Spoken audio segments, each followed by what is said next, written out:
feel the blood creeping up from the heathens. Got will, got fight, got pride, got reason. If they wanna go eat, then you know I'm gon' feed them. If you're coming for me, hope you're ready for a demon. I got eyes in the back of my head, I'm seeing. Take me for granted and you know I'm leaving. I'ma take what's mine with the webs I'm weaving. I could take this crowd from...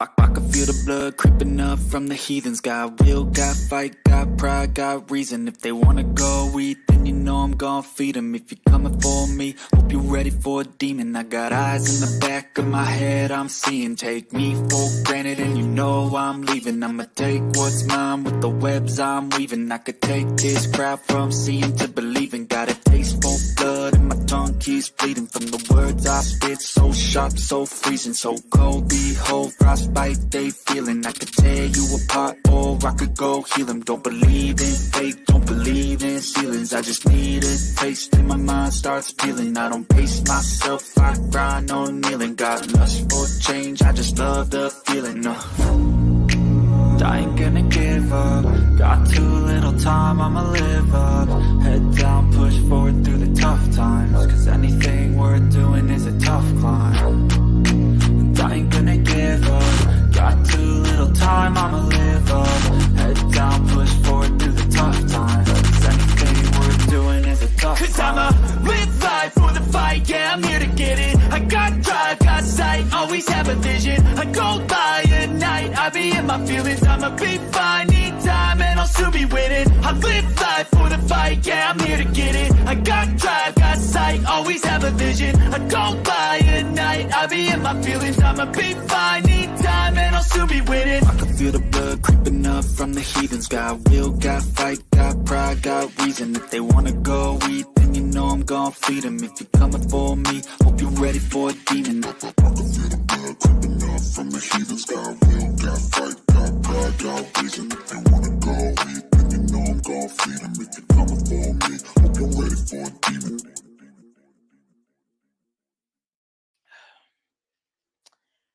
What's going on, FM fam? Y'all know it is Friday, right? I hope y'all know. Anyways, let me adjust this right quick. How's everybody's Friday going? Let me get a mic check real quick. Right quick. Let me get a mic check.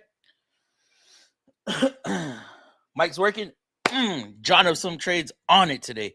How's everybody's Friday? I hope all y'all doing good. Sorry, I know I'm late. We're supposed to go on at 8. But if y'all pay attention to the stories, I'm utilizing the stories on the channel to give y'all updates, like if I'm a bit late or not. So yeah, man, we had a massive storm blow through basically all of Texas, and it hit us pretty freaking good. So I was in the middle of replacing the compressor. I'm like, oh man, it's starting to get windy. I was like, oh snaps, look at the clouds. Oh shoot, they're dropping. I was like, oh hell. So if y'all want, go ahead and check those out. It looks crazy. But the storm passed by.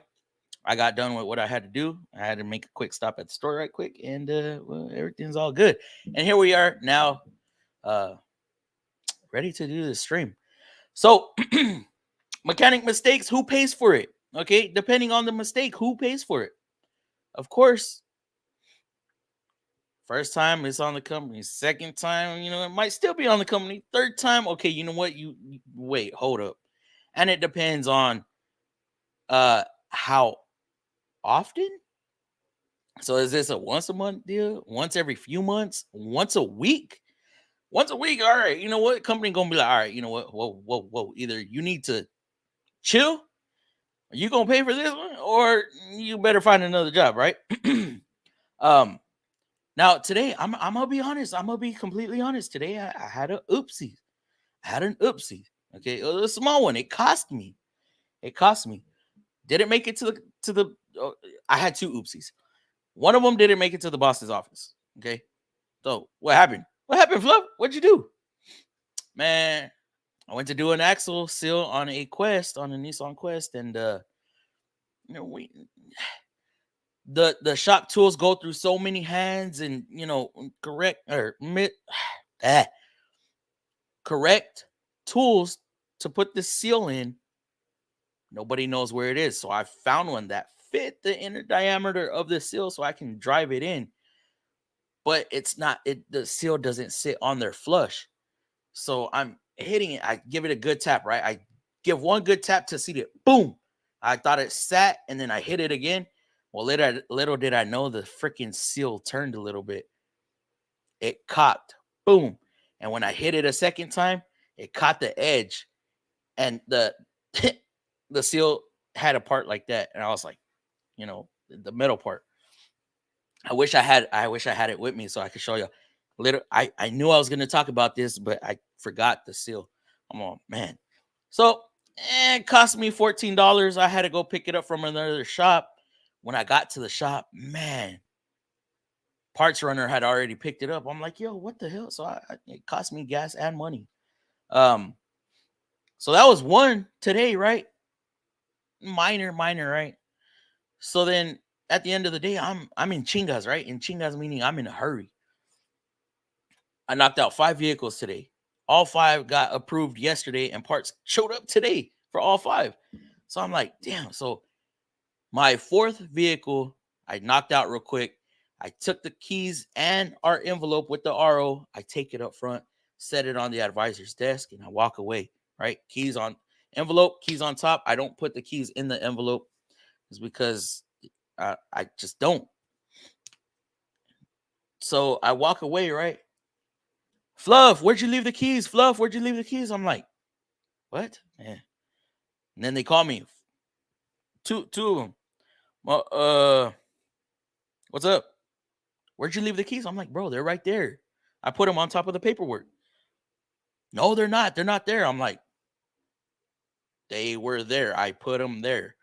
Are you sure you didn't leave them in the truck or on you or this and that? I'm like, go check the truck. The truck is locked. How did I lock the truck if the keys? No, wait. How did I lock the truck if I left the keys in there? All the keys ain't in there. Go check the truck. It's locked. So, long story short, I'm like, I'm going to go up there. So I go up there. Lo and behold, there's no freaking keys. I'm like, dude, I don't know. Like, at this point, look, I did my job, right? I put the keys where I always put them. Well, why didn't you put them in the envelope? I'm like, what's the difference? What's the difference? We've only been utilizing these envelopes for like what, a month or 2, a month and a half, maybe. I just set the keys on top.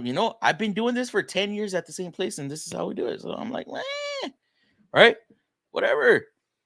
Well, customer is going crazy. Where's my keys? Where's my keys? I'm trying to get out of here. I'm like, me feeling bad for the customer because now somebody grabbed the keys.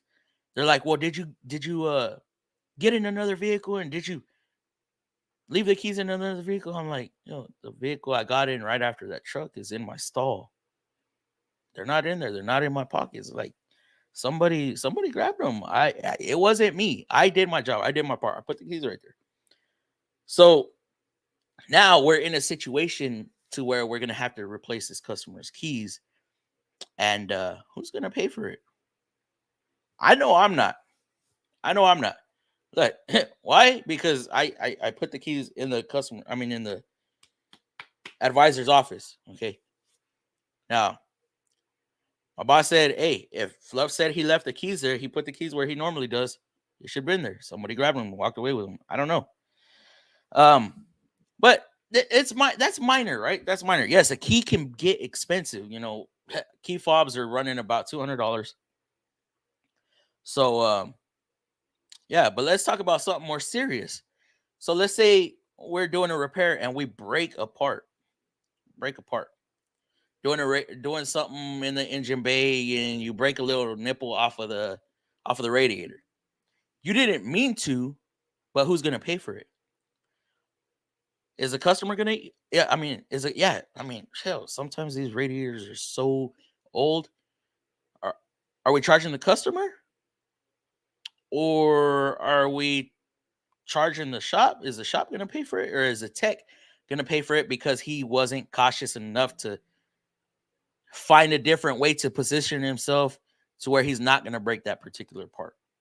Or we strip something and we need a new part. There's a difference between being reckless and just actually it being an accident. Accidents, fine, right? Being reckless, okay, you know what? You get away with one, don't do it again. You do it again, you're going to pay for it. You do it again. Okay, you know what? You did it again, you're going to pay for it, and we're going to write you up. That's technically 3 strikes. You do it again within a short amount of time frame, you know what? This might not be for you. I've gone from cracking dashes to lifting a vehicle wrong. And if you've been wrenching and you've never made a mistake, whoa, I don't know. You want to tell some truths? So let's talk about some mistakes today, all right? So I want to hear what's the craziest thing y'all have done? What's the worst y'all have done? Me, I had to pay for the $2,700 door because I lifted the vehicle sideways. I talked about this backstage one time, and yeah, I had to pay for a door. Guess what? I learned from it. That was my second accident.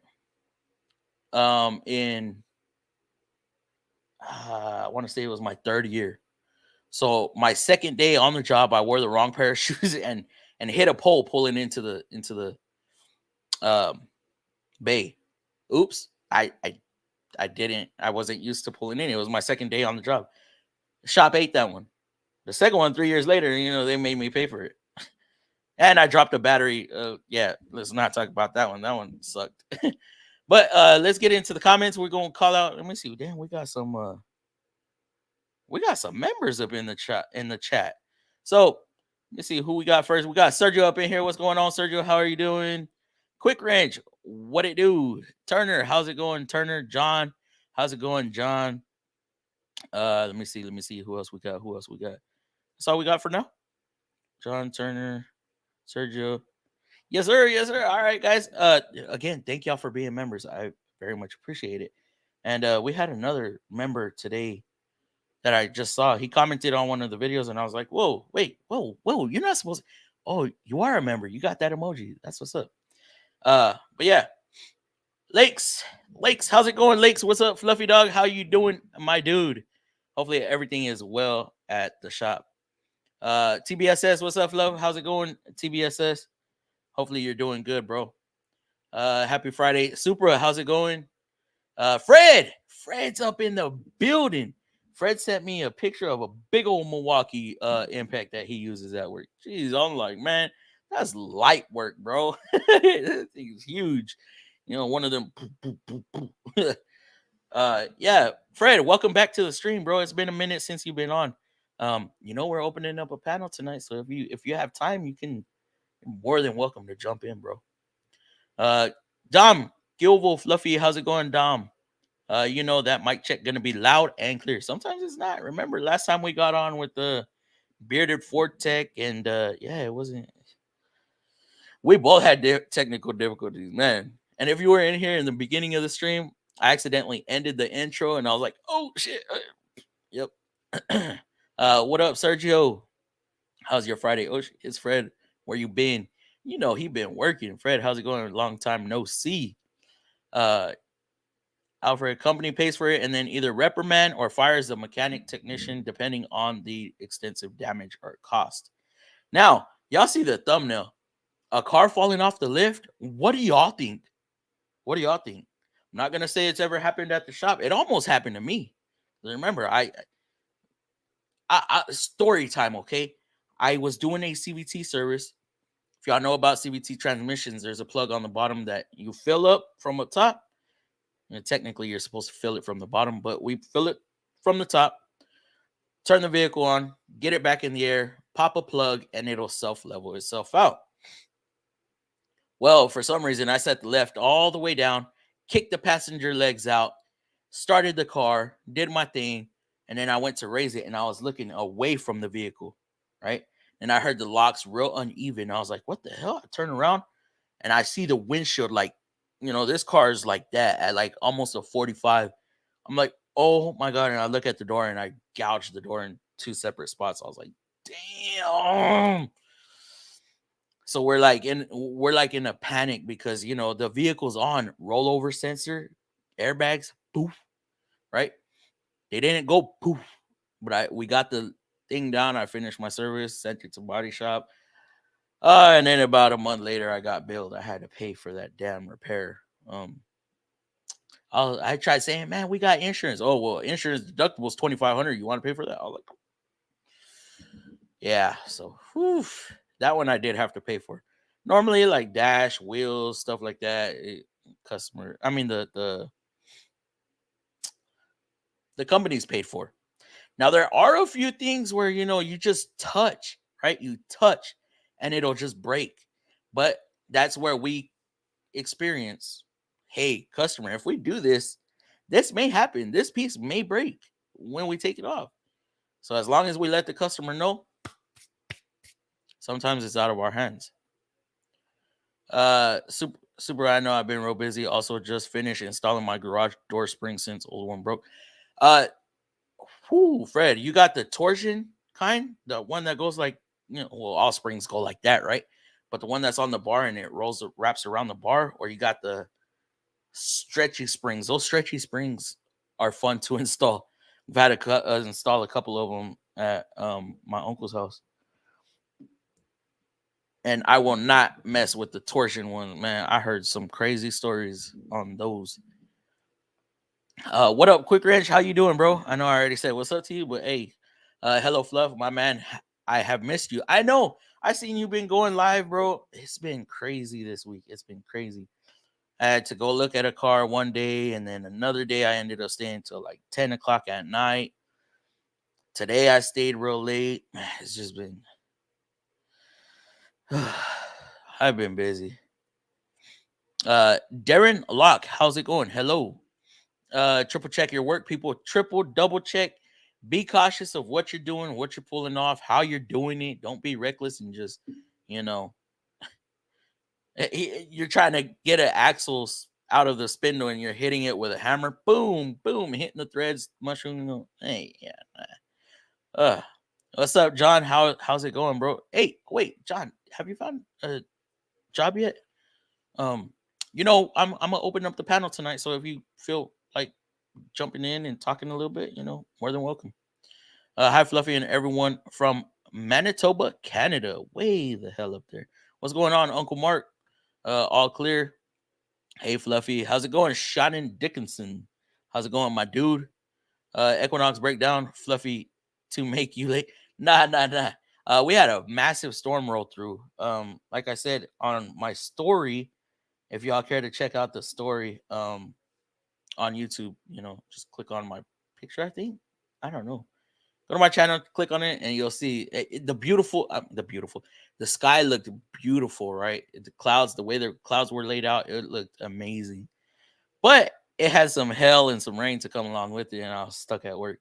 I live too far to try to race it home, so I just put both my cars in the shop because the Cobalt's still broken down at the shop, and then I drove the Equinox in there. And yeah, I think I posted that too. And that storm hit. Oh, y'all got hit with it too. It was looking real ugly, like around Austin. Yeah, it was. I mean, we were all worried that the Equinox broke down. And you, dang, imagine that since they had it all torn down. Ooh, Easy Tech Joe, what's going on, my dude? How's it going? If it is my mistake, I pay for it.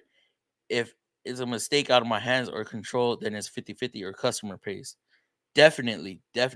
Like I said, I messed up that axle seal. Okay, it was a brand new axle seal. We ordered it from Dallas.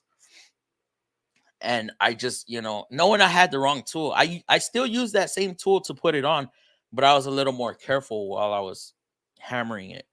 The second go around, I was like, man, I can't afford to pay for another one, even though it's $15 times 2, that's 30. That's a tank of gas. So yeah.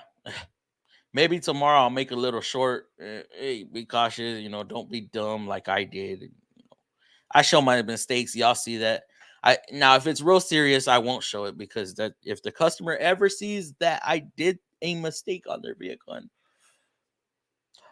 your your technician is working on my vehicle, he has it posted all over the internet and da da da da da da da, and then Fluff come to the office. Oh hell, what I do now? What's good, guys? How's it going, Joe? Uh, hello, evening, everyone. What's going on? PM. What up, Dad's Garage? How you doing, bro? Lakes, clubbing seals. What? What you mean? I mean, I was using a seal driver though. Seal driver. Yeah, I'll show y'all. I'll make a short tomorrow and I'll point that out so y'all can see exactly what I'm talking about. And I'll grab another seal driver and I'll put the correct seal on that, and y'all can see exactly how it's supposed to go together. This one just didn't. It just wasn't matching up. Maybe clubbing seals is okay in the USA. We have bearing race and seal drivers.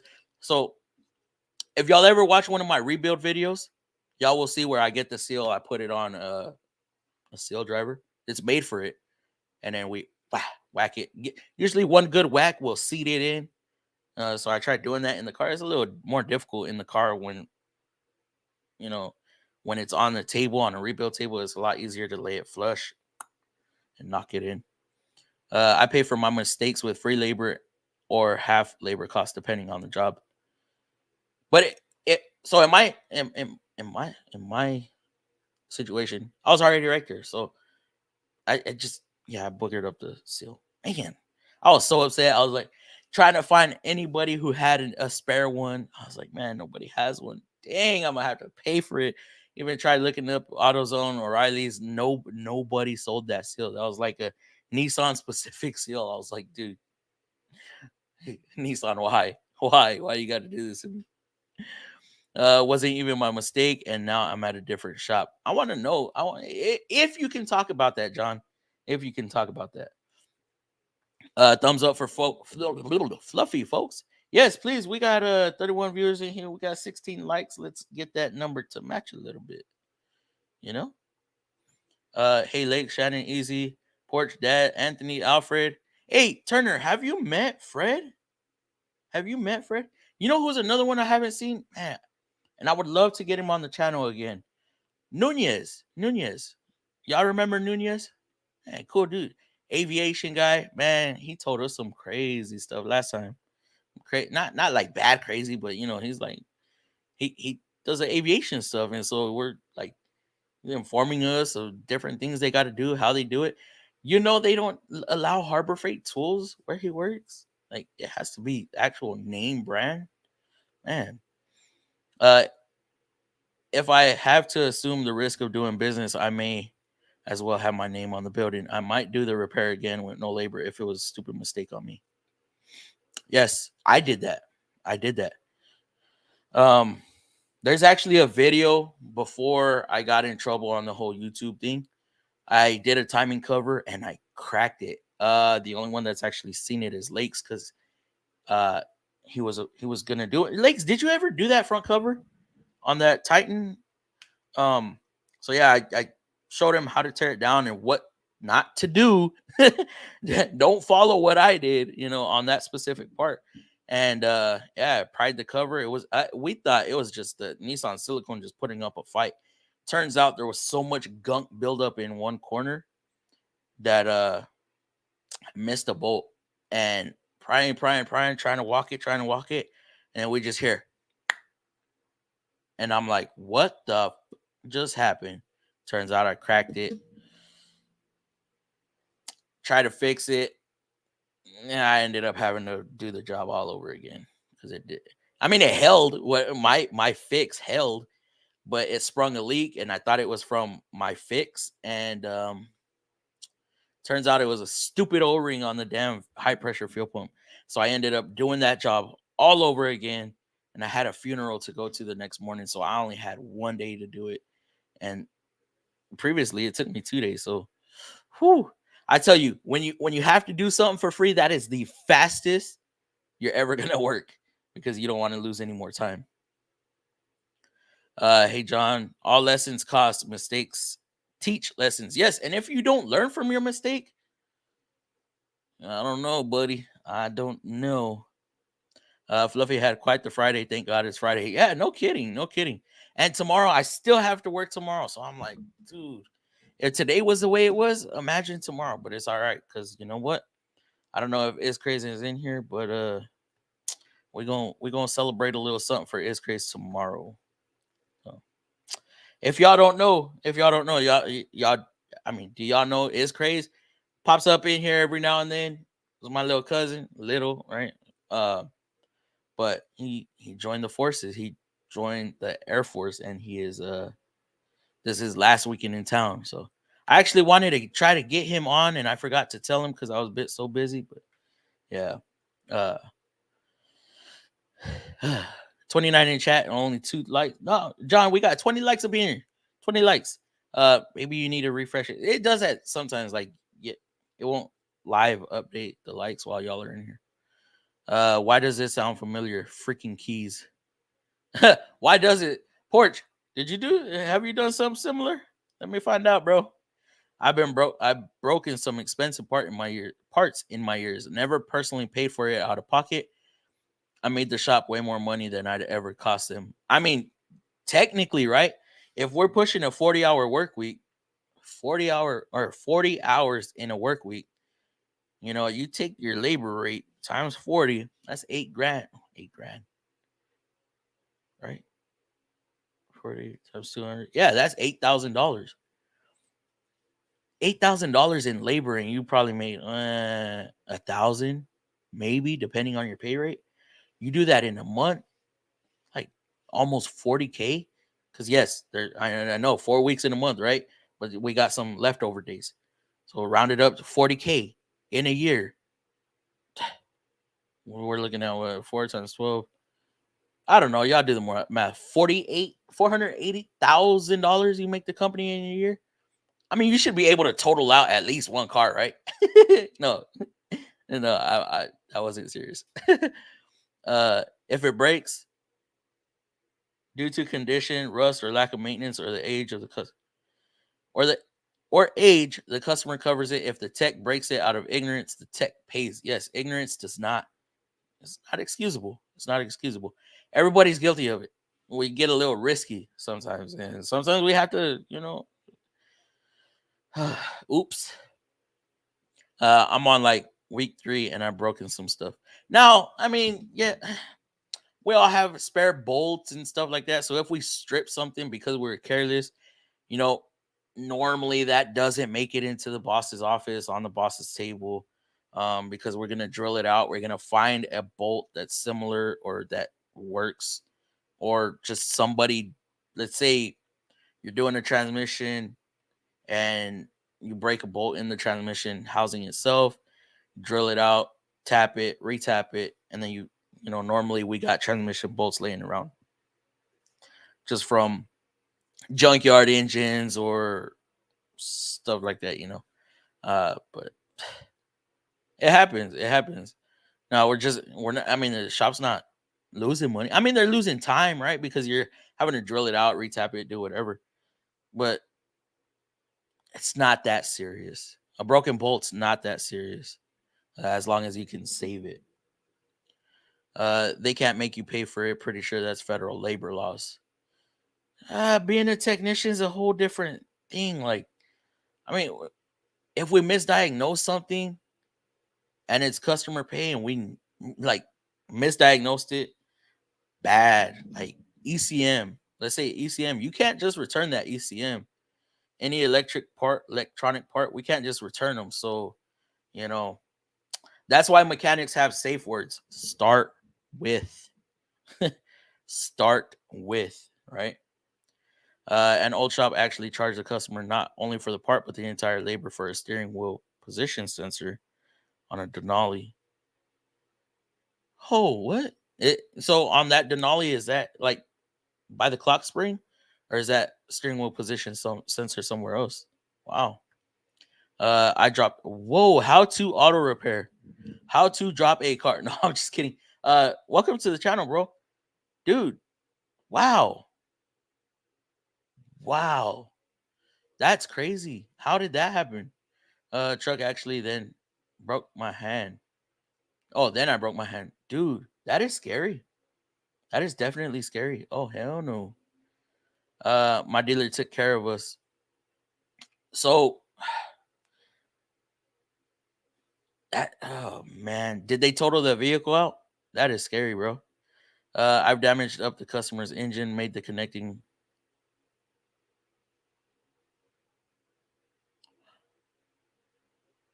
How?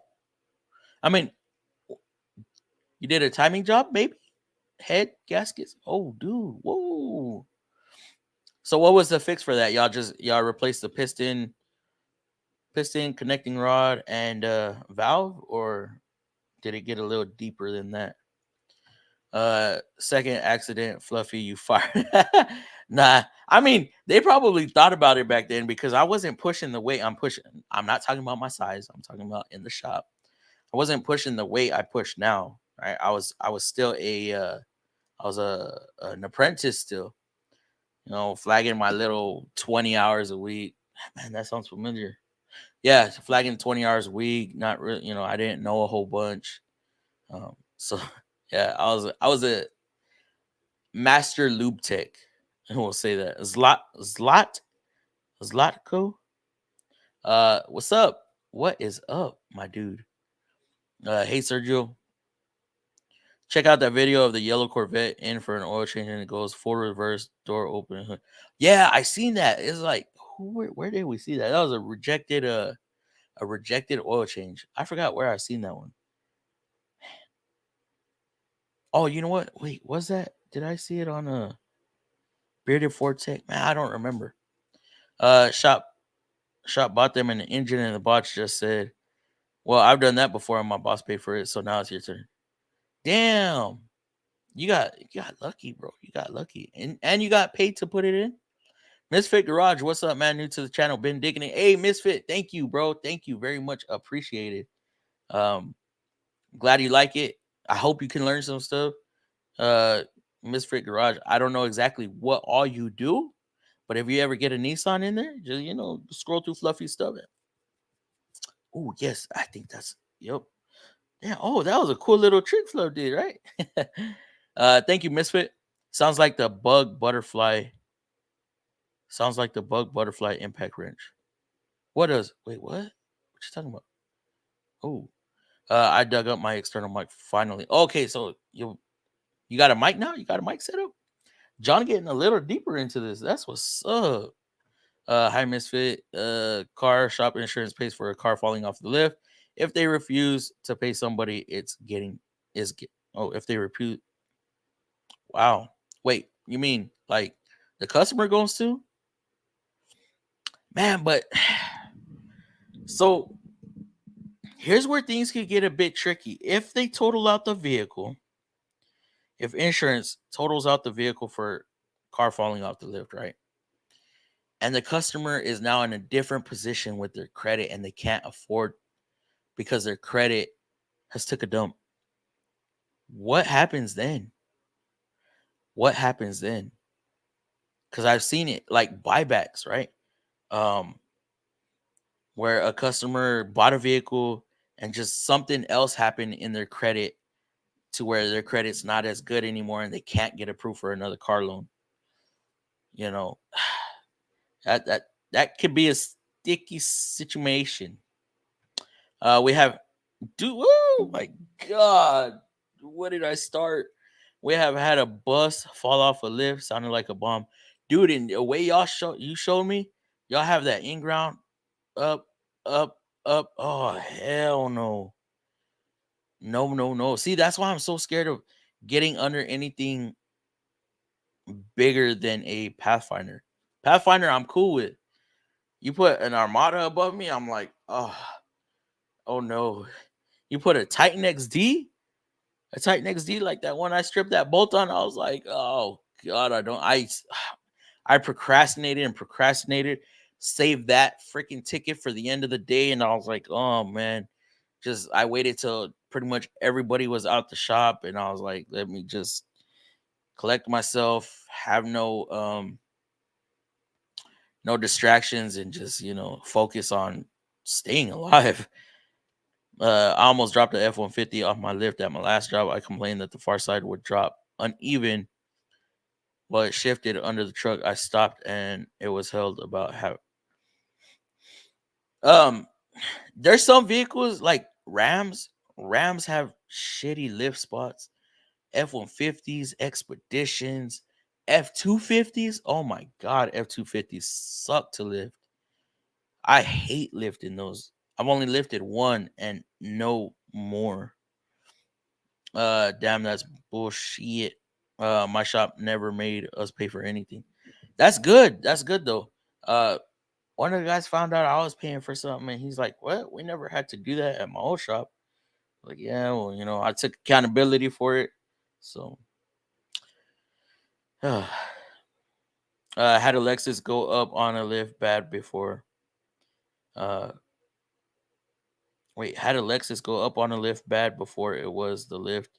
Needed maintenance. One side was shot to crap. And y'all, they still had you using that lift? That is insane. Yeah, I touched a PCV line and it exploded. MBD? What's MBD?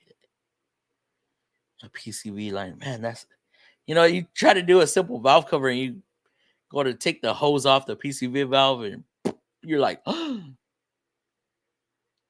shoot. I'm so sorry, guys. I did not mean to yawn like that. That was a big lesson in listening to stuff when working. Oh shit. Yeah, music, loud music in the shop, right? The torture and spring kind, they are easy. Took about 30 minutes to do. Oh, you are brave, bro. You are brave. Branding Garnica. What up, man? What's going on, dude? How you already at the new shop? You at the new shop? I thought you were gonna stick around for another week, but then when you didn't show up Monday, I was like, oh, he done.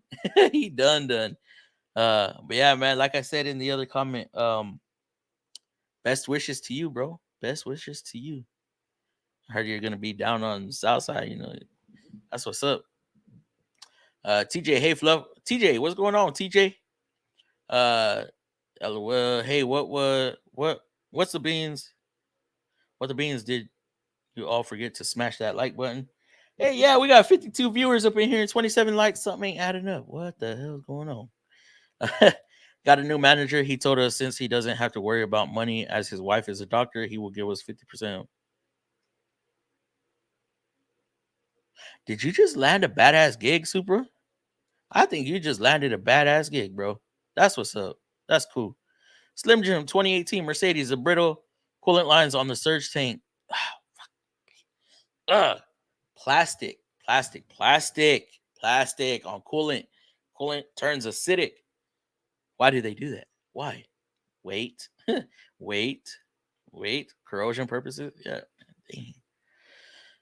So is it safe to say that you should recommend, let's say 100,000 miles, replace every plastic coolant fitting on any vehicle? Any vehicle. I don't care if it's Mercedes, Nissan, Ford, Chevy, Honda, Toyota. Should we be replacing plastic fittings, radiator, thermostat housing, water valves, any adapters, right? Man. Yeah, I've done that.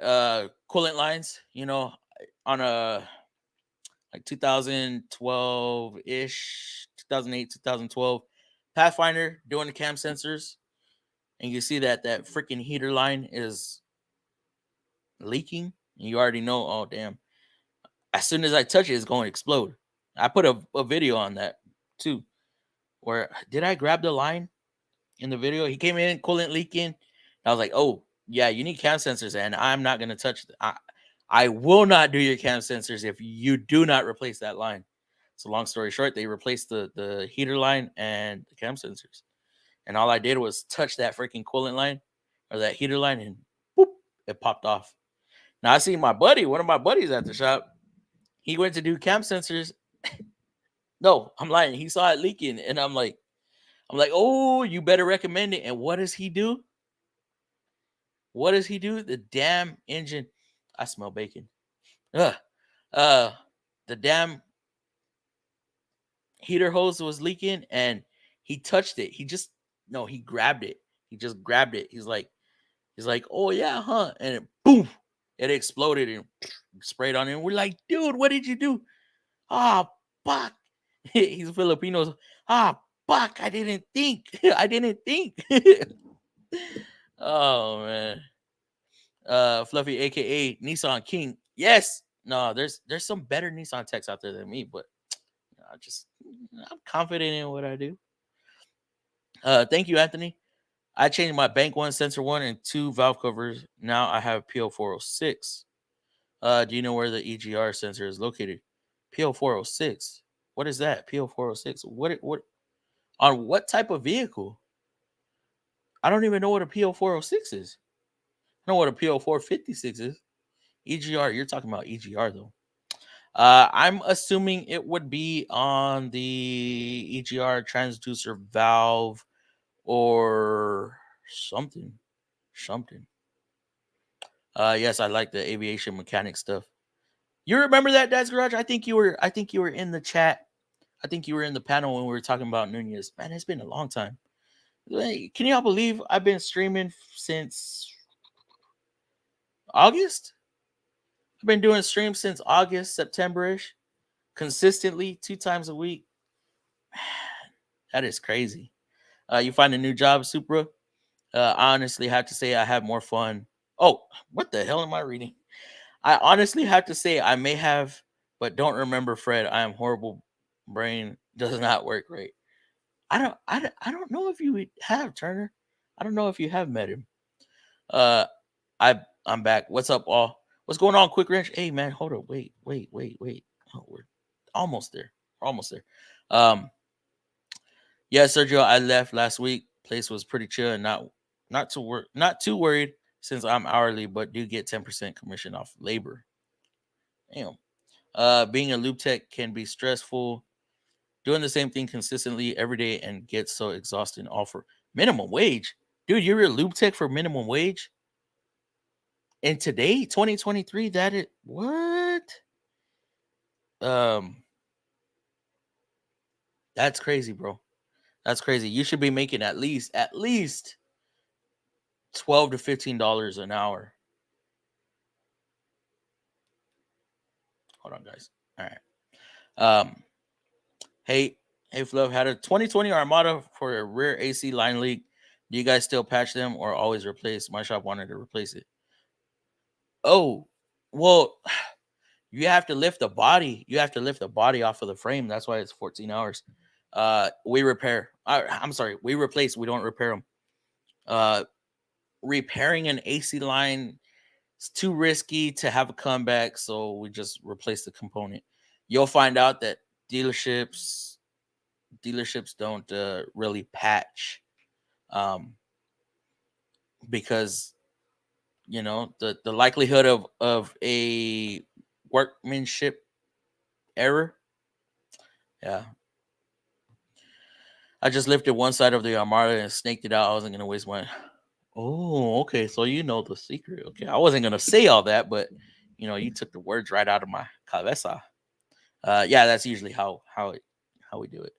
Just loosen the body mounts on one side, cock that thing up, snake it out, put the new one, boom. That's what being a technician is all about, Did a trans drain and fill on a 350Z pretty easy today. 350s are easy, right? Do those have the dipstick tube? Man, I don't remember. Or is that the one you got to put the fitting on and pump it up? Yeah, I don't remember. I left the shop at 1:30 today. It was slow. I did a couple oil changes, got handed the trans service, and before I washed my hands, walked out for the day. Dang, Billy, man, I wish I had an easy day today, man. Mine was stressful. Mistakes, the ultimate teacher. Mistakes make the ultimate teacher. You are definitely correct. Definitely correct. I tell my guys all the time, like, hey, bro, trust me. There's a reason why a technician will say, trust me. Okay, we've been there, we've done that. It's happened to us. So true. What up, everyone? It's freebie. Freebie. What are we getting for free? What are we getting for free? Y'all got something for me or what? Anthony, what's going on? Hey, Fluff. Here's another like. Hey, thank you, Hands On Mechanical. Appreciate you, bro. Hell yeah, Air Force. I signed up myself, but was blocked by idiots after I swore in. All good. God has plans. Dang. Really? Dude, that's crazy. I almost broke 500K machine because I forgot simple steps. What? Are you in like heavy machinery, Anthony? How long before you get the part for the Avenger? Avenger. Oh yeah, he did something on the Avenger, right? I missed that stream too. I keep those extra fine Euro thread pitch 1.0. 1.0, damn. The only thing I know is a 1.0 is a 10 mil, right? Dude, extra fine. Hello, Fluffy, and everyone in chat. What's going on, Raging? You change your picture again? I cannot keep up with you, Raging. How are you? Parked or on the road? Hey, Fluff, what's happening? Been a minute since I've been able to contribute. Hey, Benjamin, how's it going, bro? How are you doing? Let me see. I know you're in Nissan. What was I gonna say something. I forgot. It'll come to me. On the road. Oh, driving. Keep the wheel spinning and the paycheck rolling. Yes, sir. Pick up a load of Chevy truck front grills. That's all you got? That you got your whole truck filled with that? Dude, crazy. Junkie. UPS say today. Wait, what? Junkie ups. UPS say today? What, Tuesday. Ups says Tuesday. The kids method. Keep it simple. Stupid can save your butt someday. Can save your butt a bunch of days. Denali steering wheel position sensor is actually at the base of the steering shaft near the firewall. Damn, bigger job than.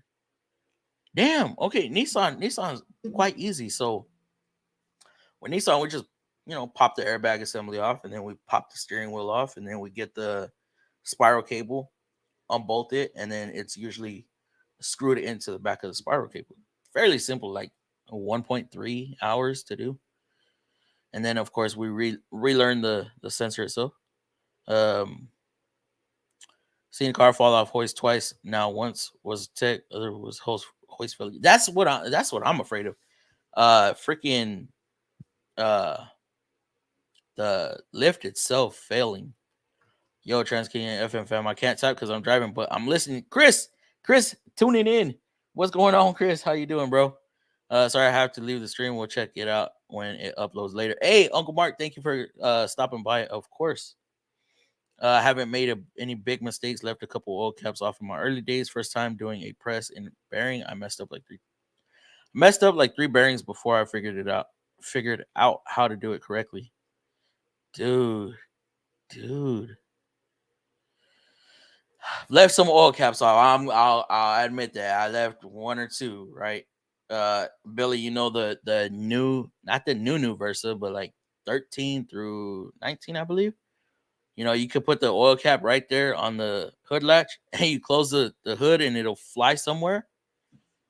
Unlike the Ultimas and everything else, if you close the hood on it, boom, it'll get stuck, and you can't close the hood. Well, I mean, yeah, I've done that. Car leaves and it comes back dripping oil, and you're like, and it gets all up on the hood insulation, and oof, not good.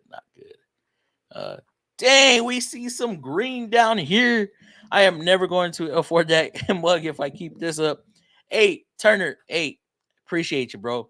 Appreciate you. You are a member, donating also, man. Thank you. Thank you very much for the $5.50 Canadian. It's all right. It's all right. Hell, maybe you might win a giveaway, and I might just be like, you know what? I'm gonna give away a mug today, and then maybe you'll win one. So yeah, thank you, Turner. Now, thank you, Turner, again, because I lost my spot. Right here? Is this where we were? Yeah, first time doing a press and bearing. I messed up like 3 bearings. Let me guess. On a Versa? Man, those are easy to mess up. Bro. Also, I stripped on the Frontiers. It was on the Frontier or next year. I don't remember. This one cost me too. It cost me time. And I was an express tech, and they made me do it. Um, I stripped a wheel stud, right? I knew I stripped it, and I just ran it in, right? Because I had that half-inch mat coat, pneumatic. Well, they come in 3 months later for a rotate, right? And this guy with his cheap, look. I say cheap because it only had like 300 foot-pounds or something like that. So it's just hammering and hammering instead of like just zapping it off or breaking the stud. It's just hammering, hammering, shaking it up, shaking it up. So what happened? It freaking spun the wheel stud in the hole of the axle on the hub. So once it does that, you have to replace the axle. You can't. I mean, we can weld it, but that's not an official repair in Nissan's eyes. So in order to do that, we have to pull the whole axle shaft out, break down the axle, take just to get the back plate off, backing plate, just to get the backing plate on, and then we have to rebuild a new axle, new bearings, new reluctor wheel, new spacer, all that good stuff. It took me all day as a lube tech. I lost so much money that day.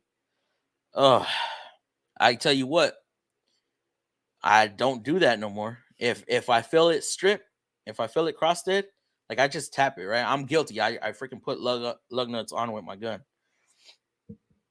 But I tap the trigger. If it continues spinning, I know to hit it.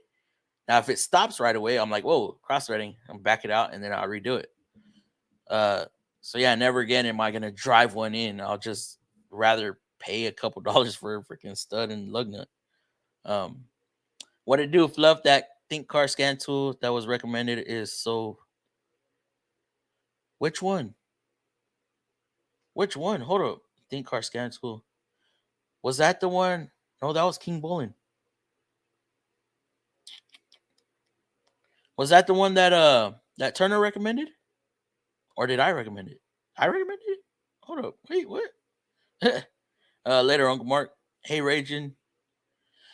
Texas 2A, what's up, Fluffy? How is it going, Texas 2A? My dude.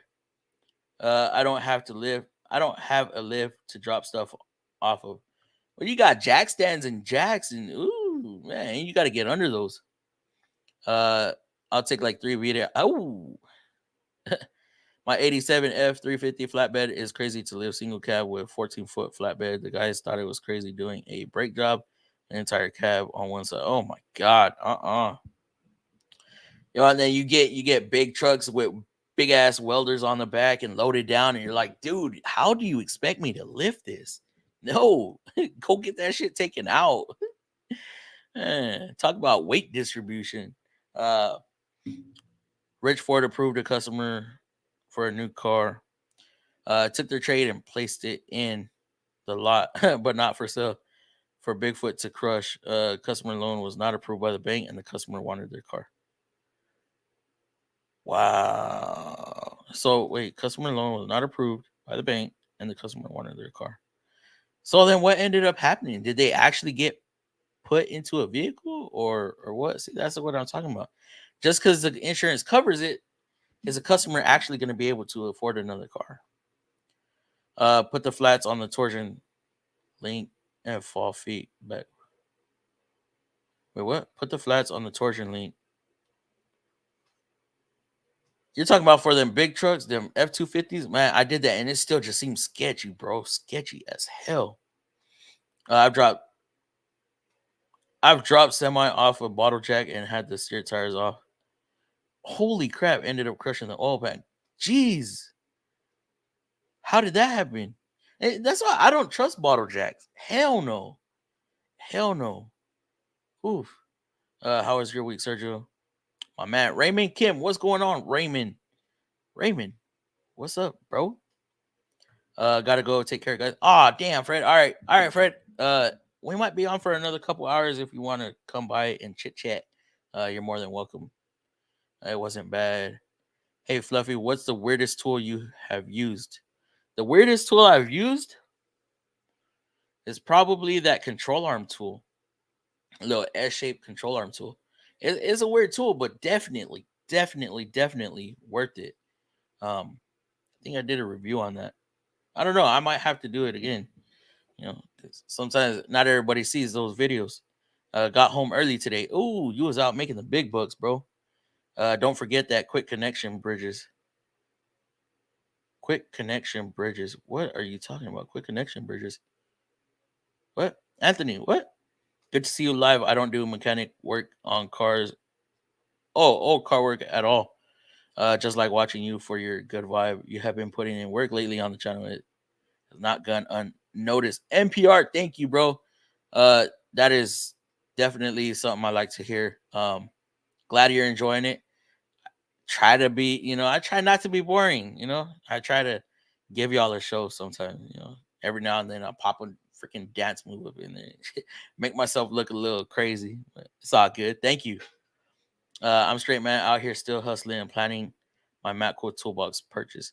Yeah, we were talking about that today. He said he had it on the truck today. Well, he had it on the truck last week too. But man, definitely when you get it, if you get it, send me a picture. Send me a picture. I know you ain't got my number, but you can email me and I'll shoot you my number, bro. It has a drain plug on the side and the bottom. On the side. Are you sure? I don't think that's a drain plug, bro. Well, was it an automatic transmission or it was a manual? Because if it was a manual, then yeah. 2006 Nissan Quest on. Hold up, 2006. Jude, you got it. Oh my god, I'm scared of that. 06 Nissan Quest generic scanner says exhaust gas sensor A circuit when you have the circuit high. I just thinking I forgot it. Okay, you know what? Let's see if I can help you out right here, right quick. I don't have my big computer up here, or not my big computer, but my my Nissan software. I can't show that on here either. So let's see what we can get into. All right, we're gonna go change vehicle. We are going to look at an 06 Nissan Quest, the spaceship. And I'm only calling it the spaceship because where that shifter is located. It kind of looks like a Quest.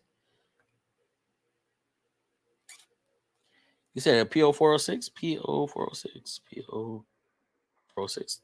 I'll be honest, this was way before my time, brother. Way before my time. It's 6 years before my time. See parts. Connector views, maybe. No, I might have a hard time finding this, bro. Let me see. AGR sensor.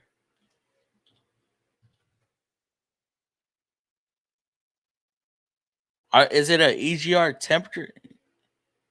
That's probably what it is. It's probably the EGR temperature sensor, right? Has to be. If it's EGR temperature sensor, it's probably somewhere on the manifold or the tubing that goes from the manifold to yeah. Man, I'm seeing it. It's a white connector, bro. It's a white connector. Uh I just don't remember exactly where it is. I don't remember. TJ, you gonna have to comment on one of the videos. That way I see it and I'll remember to look that up for you. Because I can only do so much with all data on this computer. I'd have to actually get into the software and figure this out. I don't see anything unplugged. I'm not sure where the EGR sensor A located. Like I said, it might be the temperature sensor. So the temperature sensor, that's how it knows the EGR is working, because it's gonna see exhaust gas temp rise through there. It's gonna see the flow. Another day, just got home from training, doing the driveline course. Past couple days. Oh, wait, what? Chris JRS just got done with that course. He just got done. He did that course yesterday and today. He said it's pretty impressive. Hi, Mr. Fluffy. So how's your day going so far? It was a day today, Frank. It was a day today. How are you? I'm your sugar daddy. Who's your sugar daddy? What the hell?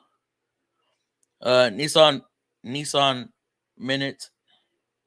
Denali FRs getting pissed at the entire assembly. Keeps hitting you while trying to. Oh my god, I hate that. They are so weird and delicious. What are? Oh, you talking about a candy, right? You talking about the caramel stick? Yeah, those were good, man. I found a tall boy of hard Mountain Dew. Really, really, those are good. I broke a 2-inch ball valve stem. It was a legitimate accident. How did you do that? Was it froze? Uh, Seized. I didn't mean to say froze, but seized. Yesterday, I finally found carnitas, and it is delicious. Yes, carnitas is good. What we laughing, Turner? What we laughing about, Turner? I want to know. I always check the engine bay of cars when I'm done. Just pop the hood. I'm in front of wash before I lock it up. Spot check myself. Always got to double check that. Must have been me. I am the OCD on car thing. Maybe it must have. It must have. Uh, Dury. Oh, right here. Turner recommended it. Oh, yes. I put that thing in my cart.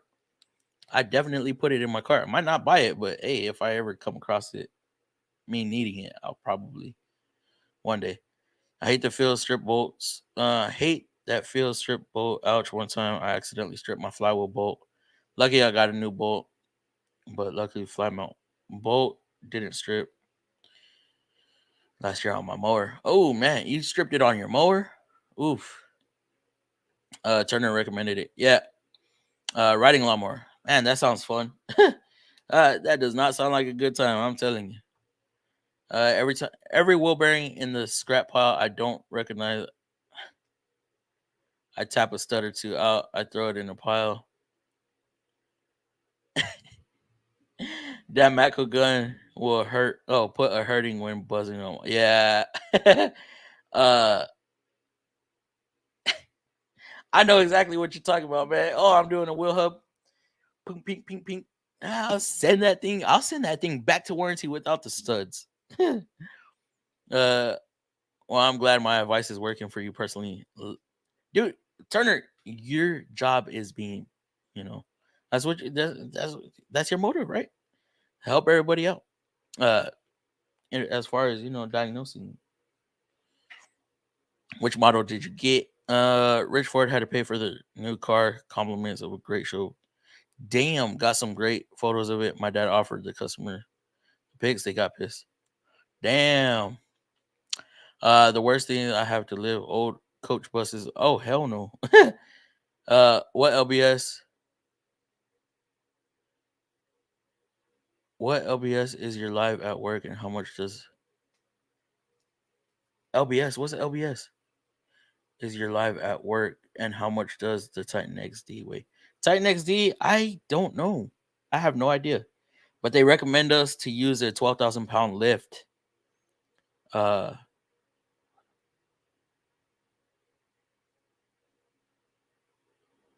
what LBS? What you talking about, Lakes? I don't know. I don't know if I put on here. I don't see the message, but Grip Edge is now on Amazon. Are they? That's a smart move. Oh, how much?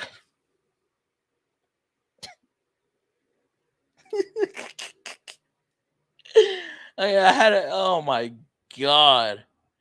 How many pounds is your lift at work, and how much? Oh my god! I feel dumb as hell. It's a 10,000 pound lift. It lifted it. It lifted it fine. It was just sketchy. Just that mental. Ah man. Whew. I was checking my alternator to make sure it looks okay. So clean magnet, tiny little rusty, little tiny rusty. So I use sandpaper so it can contact. You ever try rebuilding an alternator, Frank? PD8, PD8, PD8. You got the Think Car PD8. This channel has been great help to me getting back into the field. Always answers my questions and very useful recommendations. Thanks for all the help. Hey, Brian, that's what we're here for, bro. We're trying to build a community. Thank you, Fluff. Yes, sir. Little, I did today and yesterday as well, but in New Jersey Training Center. Oh, you. Oh, shoot. Okay, y'all were like, he's way the hell wait down, and then you're way the hell up there. Jesus. OCD, what's going on? OCD, Mr. Mike. Hello, how's it going, Mr. Mike? Mr. Mike, are you charging your technicians if they make a mistake, or does it depend on the situation? Uh, well, if you ever have any questions about anything, we are here in the community. We'll do whatever we can to help you. Yes, always. Hey, OCD and Mike. Quest EGR temp sensor is located engine side at the tooth lounge to the EGR. There you go. I didn't know, and John does. Damn it.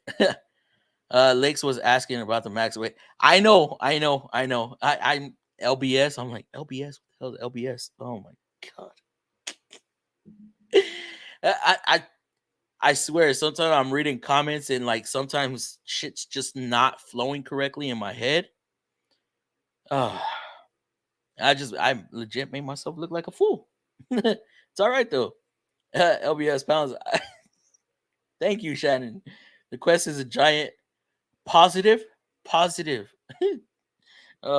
Mike. Come on, Mike. We're not supposed to say that stuff. Now what is it in kilograms and newtons? I have no freaking idea, Turner. I don't know. I have the XD lifted on. Oh hell no! The other day, I think it comes in at like 6,000 pounds. I think I want to say. I don't know. Hey Shannon, looks so cute. Thank you, Frank. No, I don't charge them, but make sure it's a learning experience.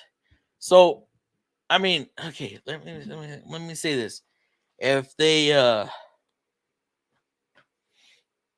lose a set of keys, let's just say that because I experienced that today. They lose a set of keys that were supposedly returned to the advisor, and now you have to eat that $200 key fob. How many chances do they get? Do they get one chance, second chance, or second time on them, or third time? All right, bud, you got an issue. You need to fix it, or you're out of here. Yeah, it's nice to hear from a manager's perspective. 445, 35 kg. You look that up, Shannon. That's no fair. My last service truck was an F350 with a side service. Y'all start emailing me if you want to join the stream. I know Turner's gonna want to join, and I know Sergio's gonna want to join, and I know John's gonna want to join. So yeah, we're already down here at the bottom. My last service truck was an F350 with service body. The Pep Boys couldn't lift it with their lift. They had to change the tires by lift. Oh man, dude, there's times if I have to do that, if a vehicle is weighed down, if a truck is weighed down, I'm throwing that thing on the alignment rack. Forget that. OCD with the $3 sticker. Appreciate you, bro. Appreciate you, OCD. Thank you. Fucking lakes. Over here emailing me instead of writing it. Oh man. Oh wait, what am I doing? Wait, whoa! I'm trying to share screen. Hold up. No invite. Copy. Lakes. Dude, get your ass on here, bro. We'll send Lakes a link. Print. Wait, no. Paste. There we go. Lakes. I sent you a link, so be looking for that. Let me see. We're Turner. Me on camera. Me on camera. That's scary. Calm down. Come on. Let's have some fun tonight, guys. Let's have some fun. Keep it rolling, John. Send you a link, buddy. Who else we got? Uh, Quick wrench. I'll send quick wrench a thing. Anybody else? Want to join? Anybody? You know, maybe another Nissan guy. You know. Where the hell is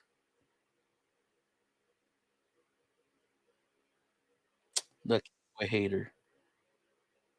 Where is Mr. Cowboy Hater?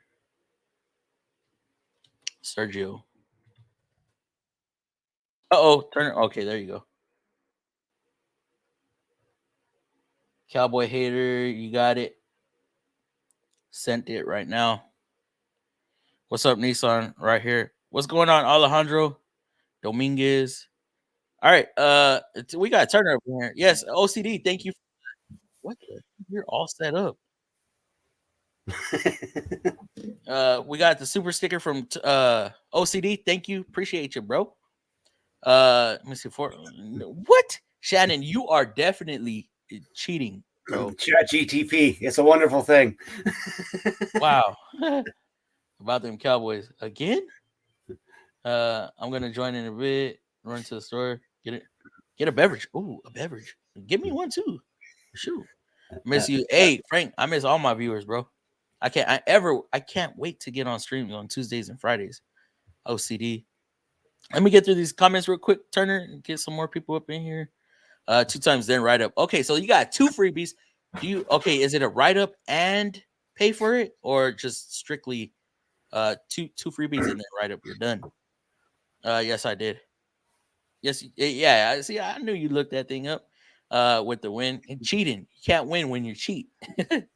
Why would I ever want to join? I have no idea. Turner over here being crazy. Gotta run tomorrow. Gotta run work tomorrow and starting some Ford training process. That's what's up, Brian. Thank you. Thanks for coming. Lakes, yes. Lakes, get your butt on here, bro. Damn, I saw your video last year or 2 years ago. I think firefighter. What's happening? Wait, what? What you talking about? Frank? I don't crack the whip. My guys come to work. Get their work done. I don't scream. I don't yell. I don't tell people what to do. You need help, I'll come help you. Oh, so you get up in there with them. That's what's up. Me. Email me how to auto repair. Email me, bro. Email me. Actually, I'll send my. Put it down there. I'll leave it up there for a moment. Oh, he said, what about an ex Nissan Tech? Hey, hold up. Let's see if I remember your. Maybe you're on my other email. Damn it, cuz you don't have to email me, bro. Email me. Nissan Tech, you down to join, Alejandro? Just don't reveal any proprietary information. Don't display where you're working. We want to keep things a little discreet. Yeah, because you're gonna have to email me that, bro. Or you know what? I'm gonna ChatGTP all Nissan speakers and blab them out now. You what? I'm gonna Google all Nissan secrets now and share them. Oh yeah. I don't work for him. What are they gonna do? It's crazy. Email me, bro. Email me. Hey, on that Nissan Quest, just real quick, what I'm looking up on here is it's actually saying if you're having an issue with the temperature sensor, you need to check the valve, EGR volume control valve. I'm gonna jump on Fluffy's live. What up, Quick Wrench? To check the valve itself. Yeah, it's when you're looking at the P0406. I'm gonna talk to Jimmy about that. It says that the problem actually in the diagnostics. No, he was set up. I saw it happen. So to turn replace the EGR volume control valve. Replace what? Replace the EGR volume control valve. Is the microphone not working right? No, yeah. You're good. Okay. Yeah, we can hear you, buddy. Sweet. Making sure. The settings. So my settings on my computer are different than what's on this StreamYard. It has its own settings. So. But yeah, I'm looking at it on my software here, and when I put in for that code what to look for, it doesn't say to replace the sensor or look at the sensor. It actually says to replace the valve or inspect the valve. And it also maybe it's says up. Check the harness. Yeah, check the harness or check the valve. It doesn't show anything about replacing the sensor. There's not even instructions on replacing the sensor. It just says, please see, replace EGR volume control valve. That's going to be the actual Yeah. So it looks like a damn purge valve. Yeah. Oh, there you go. There we go. That's crazy. Email me. Bro. Looks like a damn purge valve. Oh, we're getting feedback. Yeah. What's up, Bob? I'm sorry. That's crazy. Email me. Looks like a damn purge valve. It's me. Oh, we're getting feedback. I'm sorry. Somebody's echoing. There we go. God, right? Good now. I'm sorry. You good. Don't let it happen again, though. Oh yeah, We're gonna find you $5 each. Uh-huh. You do it again, you meet the saw. I'll probably get banned from YouTube if I do it again. Uh-oh. See, I'm trying to get this link sent out to X Nissan Tech. Tom Hanks once said, Right. "You got." It's crazy. I actually sent you it through a message. Text message. So, according to ChatGPT, as of 2001, the best-selling car Nissan has is the Nissan Rogue. So The what? The Nissan Rogue. What I about can see that. You said I it's definitely better? can see that. I mean, I don't know. ChatGPT, my new best friend, Oh, okay. that tells me everything and talks to me. And I work at a Luther Nissan. Is that? Oh my God! No. We're not doing names of dealerships. I personally like Alejandro. the Armada. The only thing I've ever done on one of those things is replace a transmission cooler line because they ran over a for sale sign and it broke apart and kind of went up through that little splash guard and sliced the hose. Now, is that what they're claiming? Because those have a those like to they get weak and they explode. No, I actually found a piece of the sign wedged into the radiator. It almost actually cut through the radiator. Jeez. I'm the only one that answered that though. Yeah, I guess you're right. Chris, I did send you the link, brother. I did a fan clutch on a Frontier the other day with a loop tech. Now he knows how to do it. That Armada, according to its specs, that's a race car truck, not a hauling truck. It's got a 1-to-1 power ratio, 400 horsepower, 400 foot-pound torque. That's not a golden ratio. Wait, what year?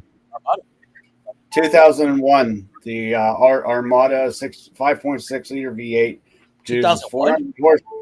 Yeah, produces 400 horsepower, 413 foot-pound torque paired with a 7-speed automatic transmission. That's a 1-to-1 ratio. That's a racing ratio. That's not a hauling ratio. In a 2001? Yeah, I believe it.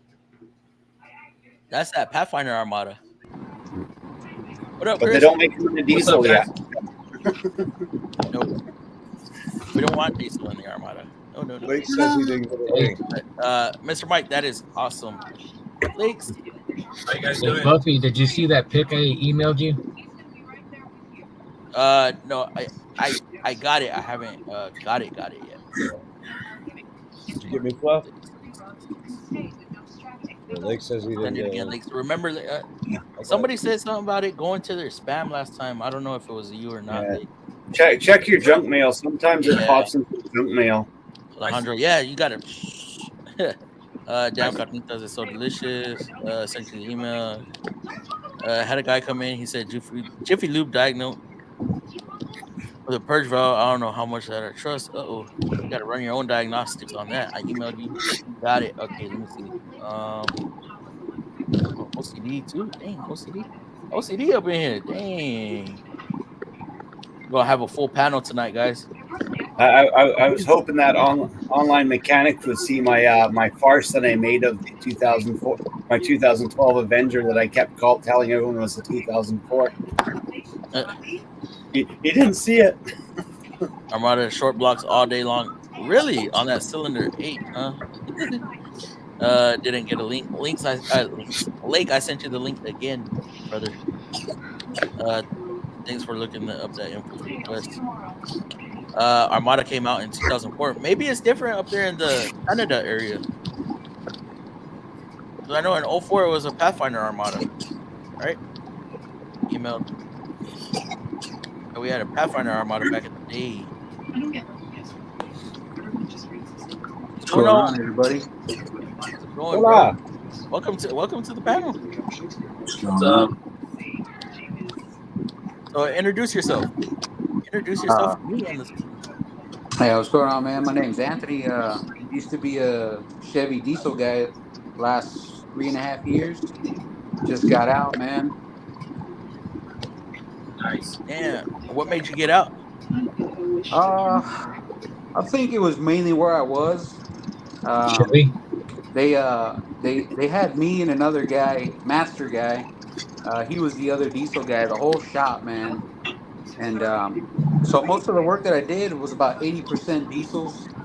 And they just weren't paying me, man. They weren't paying me like they should have.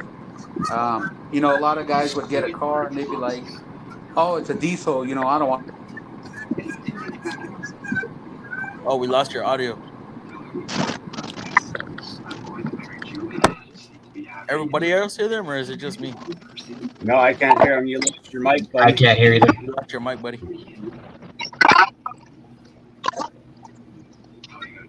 Yeah, and somebody's chopping.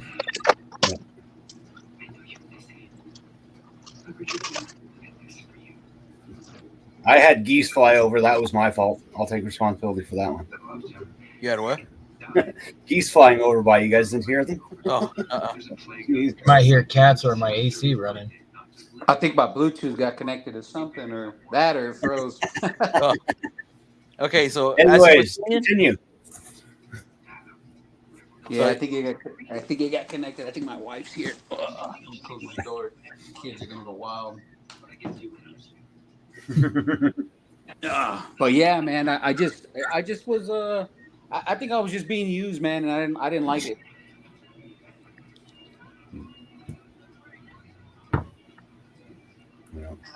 Oh, look at that. We got a full Chevy dealerships just have a bad rep of how they treat their techs anyways.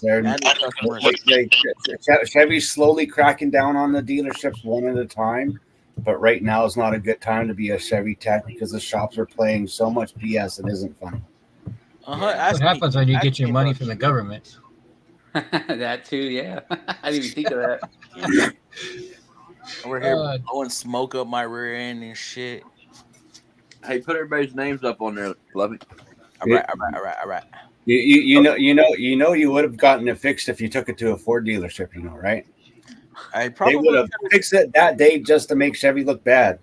We had a Ford dealer right across the street from us, and they used to send us their cars. That's so bad. That's horrible. What the hell? I heard you guys say that. When you guys, the one thing I can say about the dealer that I was at, anytime somebody broke something, and I knew a lot of guys that broke a lot of shit, and they never charged them for it, man. The dealer always took care of it. That we had a guy. He actually, we actually lent him a tool to reroute a gas pedal. And he was going to rewire it. And we told him as soon as we handed him the tool, we're like, "Hey, look, man, this has a sharp edge on one end. When you push it through the firewall, be careful, that you don't hit nothing." So he walked away with the tool. And about 5 minutes later, we hear it sounded like a shotgun went off in a shop, man. And what he did was he stabbed the firewall. He hit the column. Whatever he hit, it made all the airbags go off in the car. Every one of them. Damn. Ouch. And I have witnessed airbags going off, and yeah, you're right. That shit is. Oh, I know what they feel like. I don't want to know what they feel like. Well, John, you had front row seats to that shit. Yep. I still got pieces in my eye and the full memories. It's a baby. Dang. What's up, little feller? I see Tarek gifted five memberships, Tarek. That's Cool. what's up. Thank you, bro. Well, that's awesome. Yes, sir. Oh yeah. I also dropped a truck one time. Oh yeah, I was gonna ask you about that. How'd that happen? I've seen close calls, never actually seen one fall. I take the blame, man. I do take the blame, but I will say this: we had a 10,000 pound lift, and we had a smaller lift, and so the guy goes, "Hey, man, just stick that 25." It was a 2500 gas engine, and so it had the body of a 2500, and I was like, "Well, I don't want to stick it there, man." I was like, "I don't feel comfortable. Like that thing is gonna teeter." And he's like, "Nah, you'll be all right. You'll be all right." So I put it on the smaller lift, and I was doing engine mounts. So I was doing one of the mounts, and I was jacking the motor up with the pole jack, and the truck started to go like this. So I put a pole jack in the rear and changed one of the mounts, and for some reason I had to go down, and I went to lower the truck, and when I lowered it, I noticed the truck started to tip forward. By the time I knew it, the truck was already tipping. I was like, "Oh shit!" So I hit the button to go back up. As soon as it started to go back up, I mean, this thing, it was crazy. They said it shot the pole jack from the rear halfway across the shop.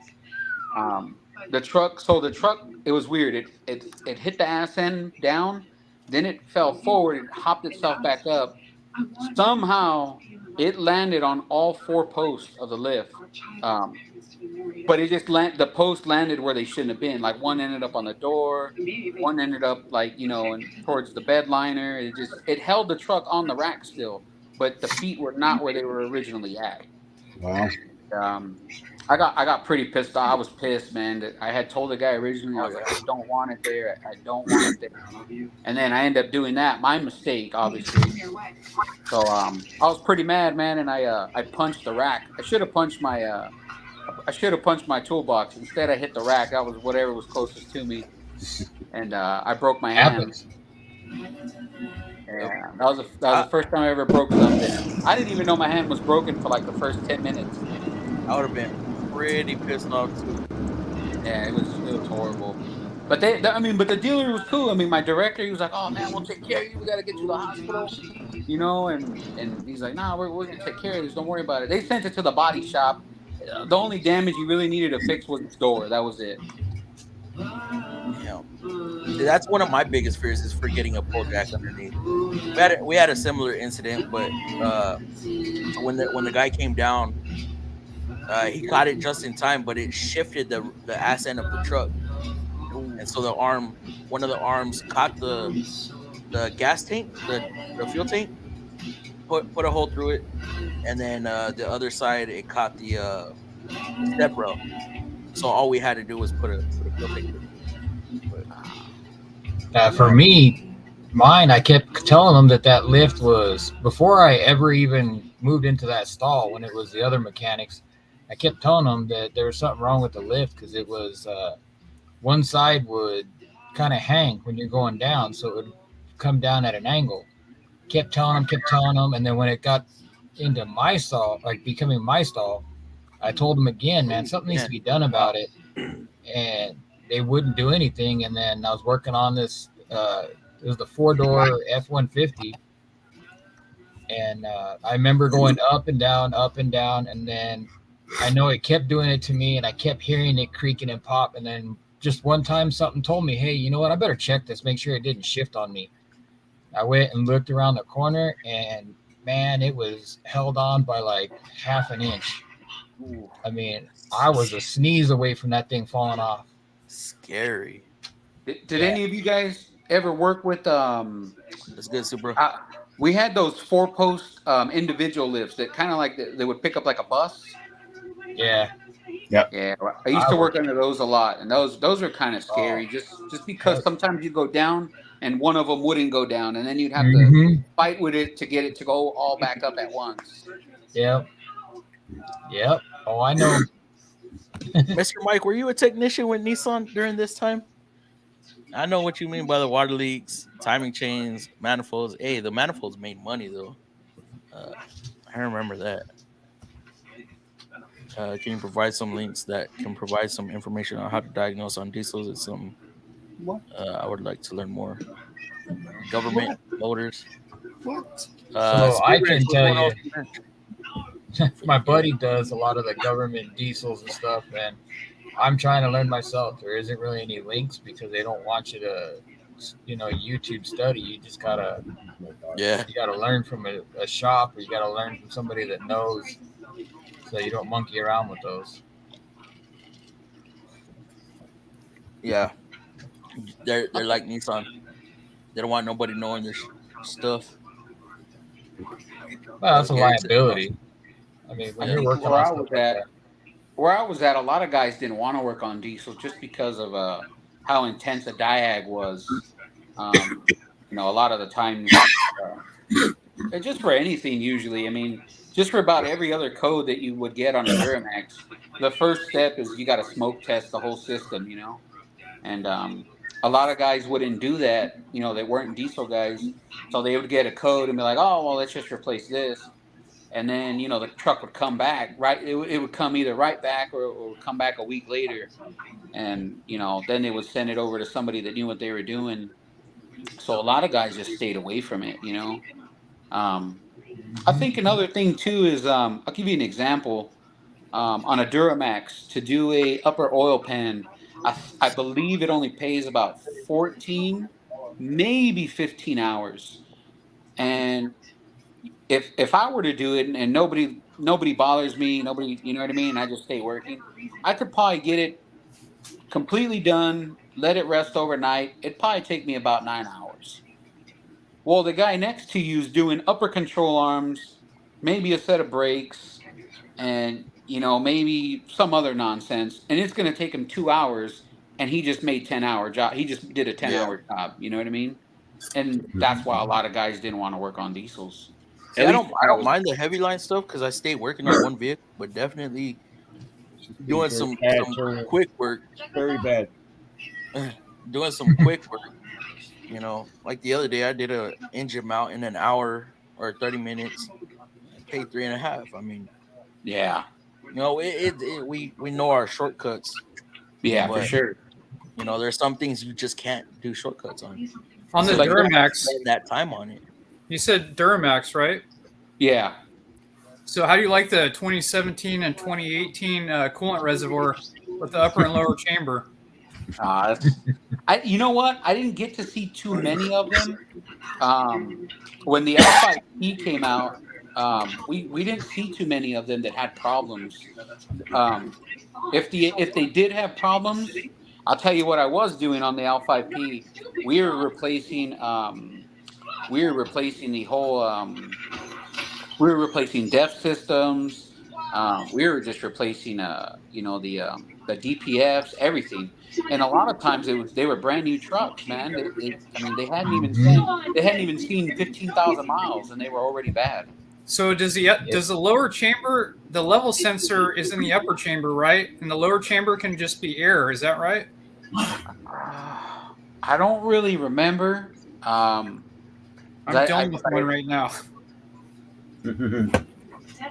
So what's it doing? Low coolant light. It's just got a 2-wire sensor, but I can't tell if the sensor detects the top chamber or the bottom. The top is the main. The bottom is the for your coolant reservoir. Yeah. So that's another. My bad. I must have heard wrong. I'm thinking of something else. So your coolant reservoir. That's another big issue. We used to see that every day. We would just replace the reservoir. Okay. And what generally happens is, because of that 2 chamber, the backside will run dry, and then your float, I'm assuming is within there, will just get stuck. And then it doesn't matter if you slap the damn thing around. It doesn't matter if you build it. It'll never reset. Well, that second chamber, there's not much information on ProDemand, and it just says to basically fill the main chamber all the way to the top, and the bottom one is just like for air pressure. Really, it's okay if it's empty. So generally, what we were doing, we would fill the top, but then you would have to do it real slow to get into that back chamber, and we would fill it. And if the light didn't go away, then it would just get a new reservoir. I never seen one that it had to do with the wiring issue or something else. We were replacing reservoirs on those things. Sometimes I was doing 2 or 3 of them a day. Now, is that because of lack of coolant flushes or? You know what? I think, like I said, I think what would happen is, especially from the factory, we would get them and they wouldn't have coolant in them in the backside.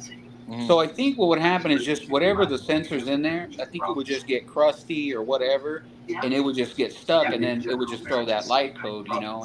And you would there. It's on it. Where you just can't get it to turn off. Basically, I also think sometimes it's hot, cold.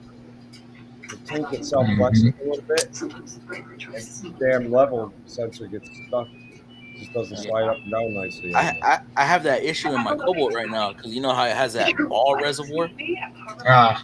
So it's always telling me low coolant. The first few times it freaked me out, but now I'm like, I've run into that on those Duramaxes, and on occasion discovered that exhaust gas is affecting the sensor. Exhaust gas is getting mixed into the coolant when the engine cools down, and those exhaust gases, while the engine's cooling down, it actually damages the sensor. I'm trying to think what's an actual technical term for that reservoir? It's not called a reservoir. POS?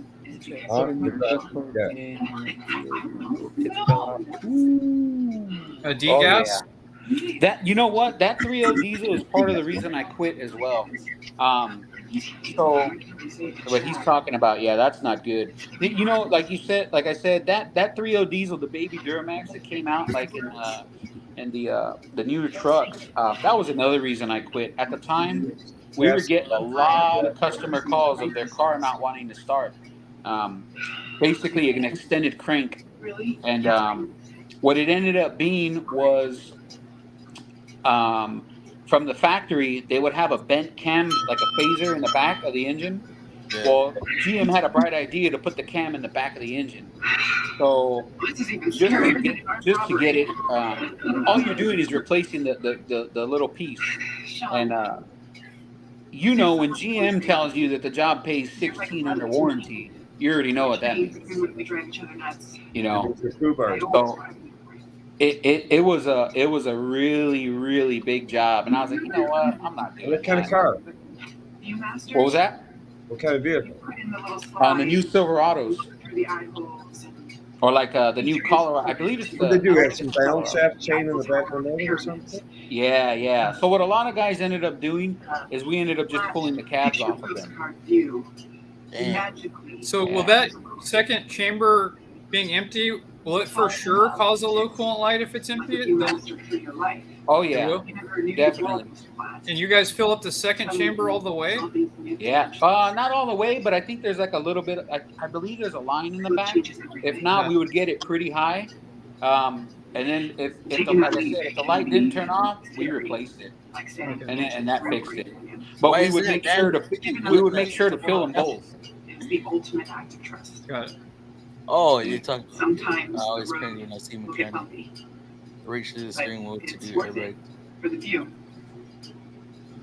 Unplug the battery first. Yeah, anytime you're dealing with it, always disconnect the battery. I hate Toyotas with all the airbags down below it. I try to plug in the OBD2 and the airbags right there in your face. It scares the crap out of me. Whenever you're ready, Sergio. Yeah. I think we had a guy one time where the airbag did deploy while he was sitting in it. I've heard stories. I've heard some crazy stories. I don't remember, but I'm pretty sure there was a guy that happened to. I've seen a lot of them on the racetrack when they're going out there on the 160, 180 mile per hour straights, and all of a sudden all the airbags blow off because when they're getting up that fast, the vibration would just set them off, or the air pressure hitting that front end of the grill with the vibration, and those airbags would go off. There's no way to deactivate that during track days. It's supposed to pull a fuse. Yeah, but guys get brand new cars, don't even think twice. They go out on the track, and then you always know because you hear the bang and you'll see the smoke and the white windows. So we did have a guy as well. He was in a Corvette, and they were doing something in the dash, in the center console, and I guess he flipped the airbag module, and boom. Seen it. Yeah, that's what almost happened to me. I feel like if I would have gone another second lifting that damn car, I think I would have popped the airbags. Oh man. I would have, man. I was shitting myself. I mean, little things like that we used to see all the time in the dealer. I mean, I think where I was at, we had at least, man, I want to say over 10 guys there, maybe. We had quite a few people, and I would see a lot. I had a guy. He was actually a buddy of mine. He actually quit he quit a little bit after I did. He was actually working on like a Traverse or something, and customer came in for oil consumption or something like that. So he pulled the pistons out. It needed pistons. Well, he pulled the pistons out, left the oil pan off, did all that. Well, he rolled it out back of the shop, got it out of his stall, and the lot porter came back there like, "Hey, we need the keys to that car." And he's like, "Hey, here's the keys. Don't start it." And I guess the lot porter forgot. He went outside, tried to crank it, destroyed the engine, and it was like, well, now it needs a new engine. So they actually blamed him. The director was pissed. He blamed him and said that it was his fault because he didn't disconnect the battery when he put it out back. Which I guess is kind of true. We just never did that because we were always pushing them in and out, pushing them in and out, in and out. But the director, and here's a shady part too. Actually, now that I think about it, so that customer came in for pistons, and I believe it was going to be under warranty. Since they destroyed the engine, the director said, "Hey, I'm going to order an engine, and it better be in tomorrow." They ordered an engine. He installed the engine, and they gave it back to the customer. Didn't tell him. Speaking of removing batteries, there was a front end of a car when I pulled the front fascia off. There was a sticker on the sensors that said, "Do not continue without disconnecting the battery.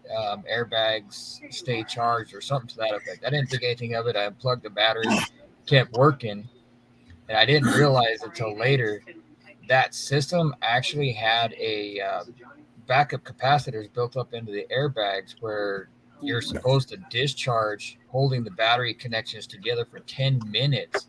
Wow. Because they actually could hold the charge for longer than 10 minutes. Wow. I sat there hammering away on that thing with my impact and never once thought twice. But I've run into those, and I just take my battery tester and I'll disconnect from the battery. I'll hook my battery tester up to these terminals, and the battery tester will drain it down in a matter of a couple minutes. Well, I didn't know it was supposed to actually hold it for 10 minutes because they said the airbags could actually hold a charge for up to an hour with no battery. Yeah, I was like, holy crap. And even when you read the instructions on how to remove the airbag from the steering wheel, and even the ones on the sides and all that, they have on the back, it says, handle with care, place upwards only, because the airbags had those capacitors built into the bags themselves that could go off. Oh, hell no. I'm like, man, it's like carrying around, grenades that the pins have been pulled, and you're just hoping that the, hammer doesn't fly off. Man, capacitors are legendary for hurting people. Oh, those are fun. Or actually, what was fun is the condensers from points. Charge them up and throw people. God damn. You know what? We were doing a lot of those the Takata airbag recalls. So what these guys did was they were doing the recall for GM. Well, I guess just recently or not long ago, they found out that they're supposed to deploy them before they send them back. So our shop foreman had a bright idea. He actually took about 4 of them and stuck them under the blue dumpster. The blue dumpster was full at the time, and they set them off, and that dumpster went like 5 feet in the air. Jeez. Yeah. Yeah, that just tells you the force those airbags have behind them. Oh yeah, I know. I definitely know. Dang. They may be you ever soft, set the bag down and let it launch into the air? Yeah, I've done that. Whenever I get a car that's going to be parted out, I legally have to take the airbag, disconnect it, and cut literally slash it. Like if it's been in an accident, that no airbag out of that vehicle can be legally resold. Yeah. I degas noticed tank. there's a That was that market for reservoir used fault. airbag modules. Now that's dangerous. One that's been a vehicle that's been in an accident, and if the airbag that was on that corner of the vehicle didn't deploy, then that means that it could be a defective airbag, and that's why you don't ever want to install a used airbag, mostly out of a vehicle that's been in an accident, because there are a lot of defective airbags out there. Or one that should have been replaced under recall because it had metal in it, and they didn't do it. Kind of like me. 2 days, well, no, it was like 4 days away from getting mine swapped. I think they really. My mistake. Yeah, airbag modules. I guess because they're getting pricey, guys are wiping out the prom chips in them and reselling these used modules so they can be programmed again. I've been seeing a lot of that online. Just wear hockey gear when you drive. I think the early LML had the dual tank that both tanks were full. Newer LML had empty chamber. Second chamber is for pressure relief. These are coolant chambers? Yeah. The gas bottles.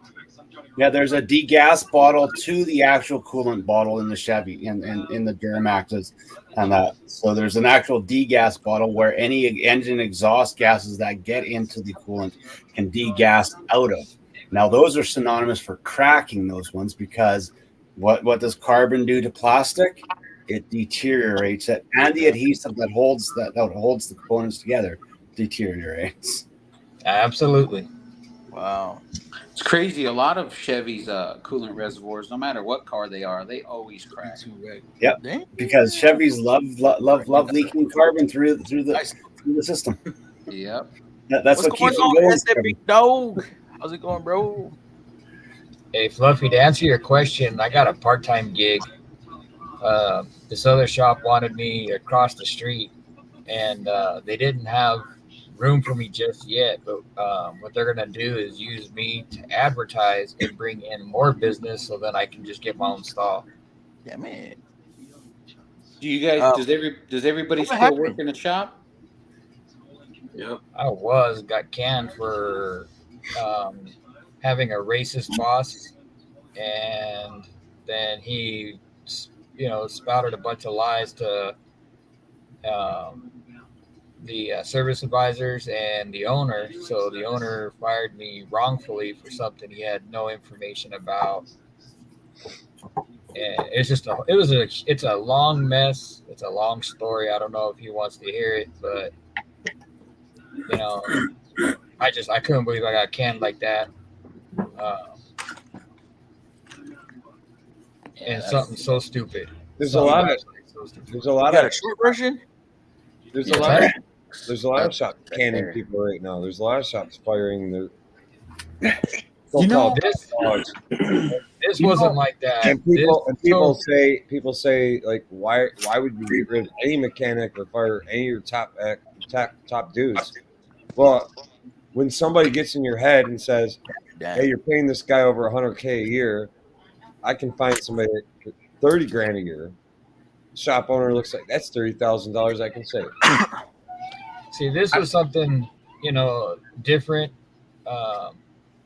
This was something that I kind of noticed something weird a little bit, and like everyone in the shop noticed something kind of going on. And I asked a couple of guys, like, look, just understand there's been like 12 mechanics in the last year and a half.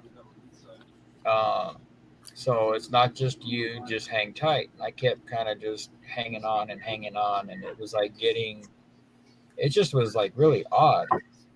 And then one day, I noticed that, we had a minivan in with what we thought was warped rotors. Well, the customer thought warped rotors. I took it for a test drive, and I'm like, wait a minute, these rotors don't change when I get them hot. And so I brought it back in. I put it up on the lift, and I found out the CV shaft was shaking at 14 miles an hour. So I wrote it up and said, hey, and I wrote it up, put a video with it showing the CV shaft shaking. And he came out and was mad at me and was like, hey, no, you know, that's not what the customer asked for. They asked for brakes. And I'm like, I know, but that's not what's wrong.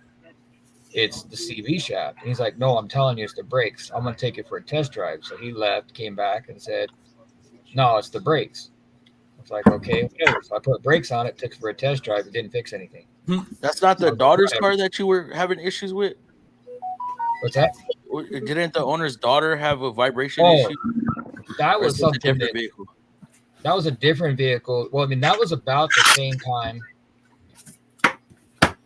The daughter's car, she went and got new tires. And then she said that after she got the new tires, the car was making a hum. And so they were trying to figure it out. I mean, they had the shop foreman on it, who's supposed to be the best tech in the entire country, like ever created. It was him and like 2-3 other mechanics. They just tore away at that car trying to figure it out. They took it from test drives. They did all kinds of stuff. They had it up on the lift. They were tearing it apart. They couldn't figure it out. And then, I mean, it was a good part of a day. It was finally over. And then they figured out it was the carrier bearing on the dry shaft. Oh, shit. And I was like, I went over there and I was like, you know, I don't mean to say anything. I was like, but if you guys would have followed your DVI list, you would have actually found it before you even take it out for a test drive, because it was on the list and inspect the dry shaft. And he kind of got a little offended. So that one's on me for kind of making him mad for that. Yeah.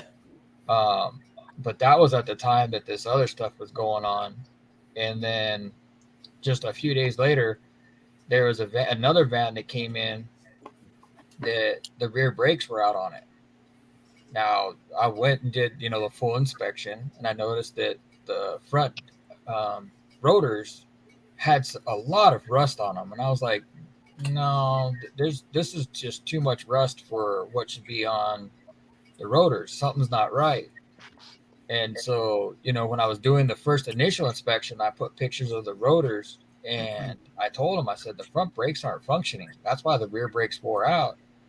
And he argued with me, no, it's Oklahoma, you know, the rotors rust and that's perfectly normal. And I said, no, this isn't normal. Like, something's not right. So I went back, I took the front brakes apart, and the pins were completely seized. I mean, they were like corroded, stuck. There was no movement, no nothing. And I told him, I said, you know, look, man, this thing needs the front brakes, not the rear. And they're like, well, the customer can't afford all of them. They just approved the rear, and so that's all we're doing. I'm like, but there's no front brakes. And we got into kind of an argument. And then the owner came around the corner and told me, you know, that I didn't know what I was talking about. I needed to listen to the foreman because, you know, he knows his stuff. And I'm like, you know, it just turned into this big argument. Then, so I did the rear brakes, took it for a test drive, and there was no front brakes. And if you hit the brakes hard enough, the ABS for the rear brakes would kick in. You'd have no brakes at all. So I'd have been like, man, I ain't driving this until y'all put brakes on it. I told him that. That's actually so this is what started the whole thing. Was I went back and told him, I said, you know, you can't give the customer like this. There's no brakes on this van. You know, I was like, they have kids, and if they, you know, something happens, they're not going to be able to stop. Well, me and the foreman got in a big argument, and I mean, it turned into like this yelling back and forth. And like, I was trying to tell him that the pins were frozen, but he would not listen to me. He just was yelling and yelling and yelling. Then he finally said it, you know, because I was like, why is it that you don't listen to me? You just don't trust anything I say. And he's like, I never have trusted you. I've never liked you since the day you were here. I've never wanted, you know, I didn't want you working here, and there's just nothing that I trust from you. And I was like, wow, okay. I said, well, this conversation just needs to be over. So I said, look, you know what? It's whatever you would like to do. That's it. And I just let him finish yelling, and then I just said, okay, well, have a good night, have a good weekend. Walked back, clocked out, started getting my stuff together, and then in front of everybody, he just walks up to me and starts yelling at me again. I'm like, dude, we just finished that like, you know, 10, 15 minutes ago. Why are you coming again and starting yelling at me for something that should be over and done with? So I just messaged the owner, and I'm like, I just want to talk to you because, you know, I didn't appreciate you know, how he was yelling at me in front of everyone and yelling again. And I just want to find a better way of communication. He's like, well, tonight's your last night. I was like, what the hell? Well, then, you know, after talking to him, I'm like, look, I mean, you're firing me for him yelling at me. And so I think he realized, like, oh, hey, I can't do that. So he let me stay a few days. But I was just getting crap work, like oil changes. And I'm not an oil tech. Well, on one of the oil changes, I got a job that was a timing belt replacement for service recommendation. And so he thought, well, I'm just giving you an oil change. Well, on the list, it's not even on my list. It's just on the DVI report. It has recommended services, and it said, you know, timing belt and serpentine belt. So I wrote it up on there, and I just said, well, it's under the DVI. And sure enough, the customer went for it. Well, they gave me that job with spark plugs, needed a valve cover gasket, timing belt, everything. And I got it at 11 o'clock, and they said the customer had to have it by 5 o'clock. And I'm like, that's not possible. You know, it just, I mean, no matter how fast I work, you know, it's just not possible. And like, well, we're going to give you one of the lube guy to help you get this apart. And I'm like, so you're going to give me somebody that has never done anything like this before to help me try to speed this up. It's going to slow me down, not speed me up. But whatever. So we got it tore apart, got it together, and I told him from the very beginning, before any of this on the oil change, it needed a new battery. But when we're done, we put it all together, went to take it for a test drive, and what happened? Battery light comes on. And so I told him, look, you know, you can give it to the customer, it's perfectly fine, but the battery light's on. I was like, battery needs to be replaced, or it needs to be recalibrated, because I reset the computer, did a relearn, and it thinks the battery's supposed to be new, and this battery is, you know, at its end of life. So it's, you know, it is showing off. Well, in the end, the customer couldn't take it like that, so they waited till Monday. Well, then the foreman basically told me I did the timing job wrong, I didn't use the right tools. And so he wanted me to do it a different way. Well, if anybody knows on how the 1.6s are for Ford, you never are supposed to release the harmonic balancer from the system without locking the cams, because no keyway on that sucker. It all will spin as soon as you pull that loose. No keyway on. Exactly. So, Stupid but Lake's learned that. He told me just pull the balancer off. Stupid, isn't it? Yeah, he told me just pull the balancer off and, you know, use the different pin for the lockout. And I said, well, that's not the one that fits. And he said, nope, you used the wrong one, yada, yada, yada. I said, whatever. So I did it the way he wanted. Well, I really messed it up then. So then, of course, I had to tear it all back apart. So now, mind you, during this time, I'm asking all the mechanics in the shop for their advice. Nobody knows anything different than what I did. So let me ask this. I'm gonna cut in real quick. Yeah. Y'all talk about the harmonic balancer on this Ford.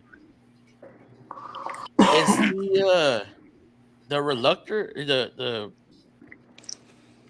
for the crank sensor, is it on the actual harmonic? Yes.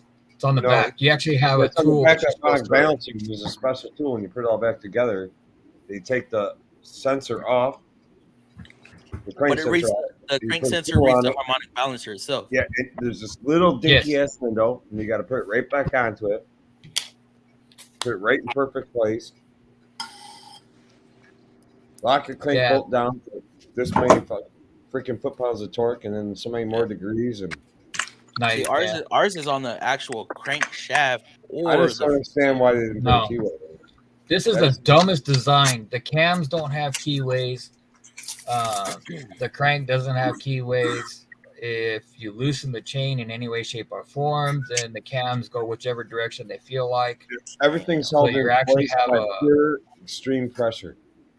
Yeah, you're supposed to, if you're going to remove the phasers at all, you have to put a a lockout on the back of the cams. I mean, it's just if you move that harmonic balancer, you're supposed to lock out the cams before you remove the harmonic balancer. Like it's crazy how you have to do them. So round 3 of me tearing this stupid thing apart, I put it all back together, and it turns out I had it 100% right. The issue was when I did the relearn, Ford added later on after my training, and I didn't know, and it was at the very bottom of the page, like somebody just added it on this tiny little, one or a couple words phrase that you're supposed to run this misfire or something to the other correlation, misfire, correlation. Yeah, that. Yeah, that got me. It was at the very end on the iScan. It was the very last thing. Well, I did the actual complete system relearn, but on the escapes, you're supposed to drive it 10 miles before that light will turn off. Now, did your vehicle run? The one I did, it ran. It just was like popping back through the carb and through the throttle body, and wouldn't accelerate. But as soon as I did that relearn, it was perfect. No, mine. So this one. So I knew from the very beginning, do a cam reset and do a relearn. So it was flawless.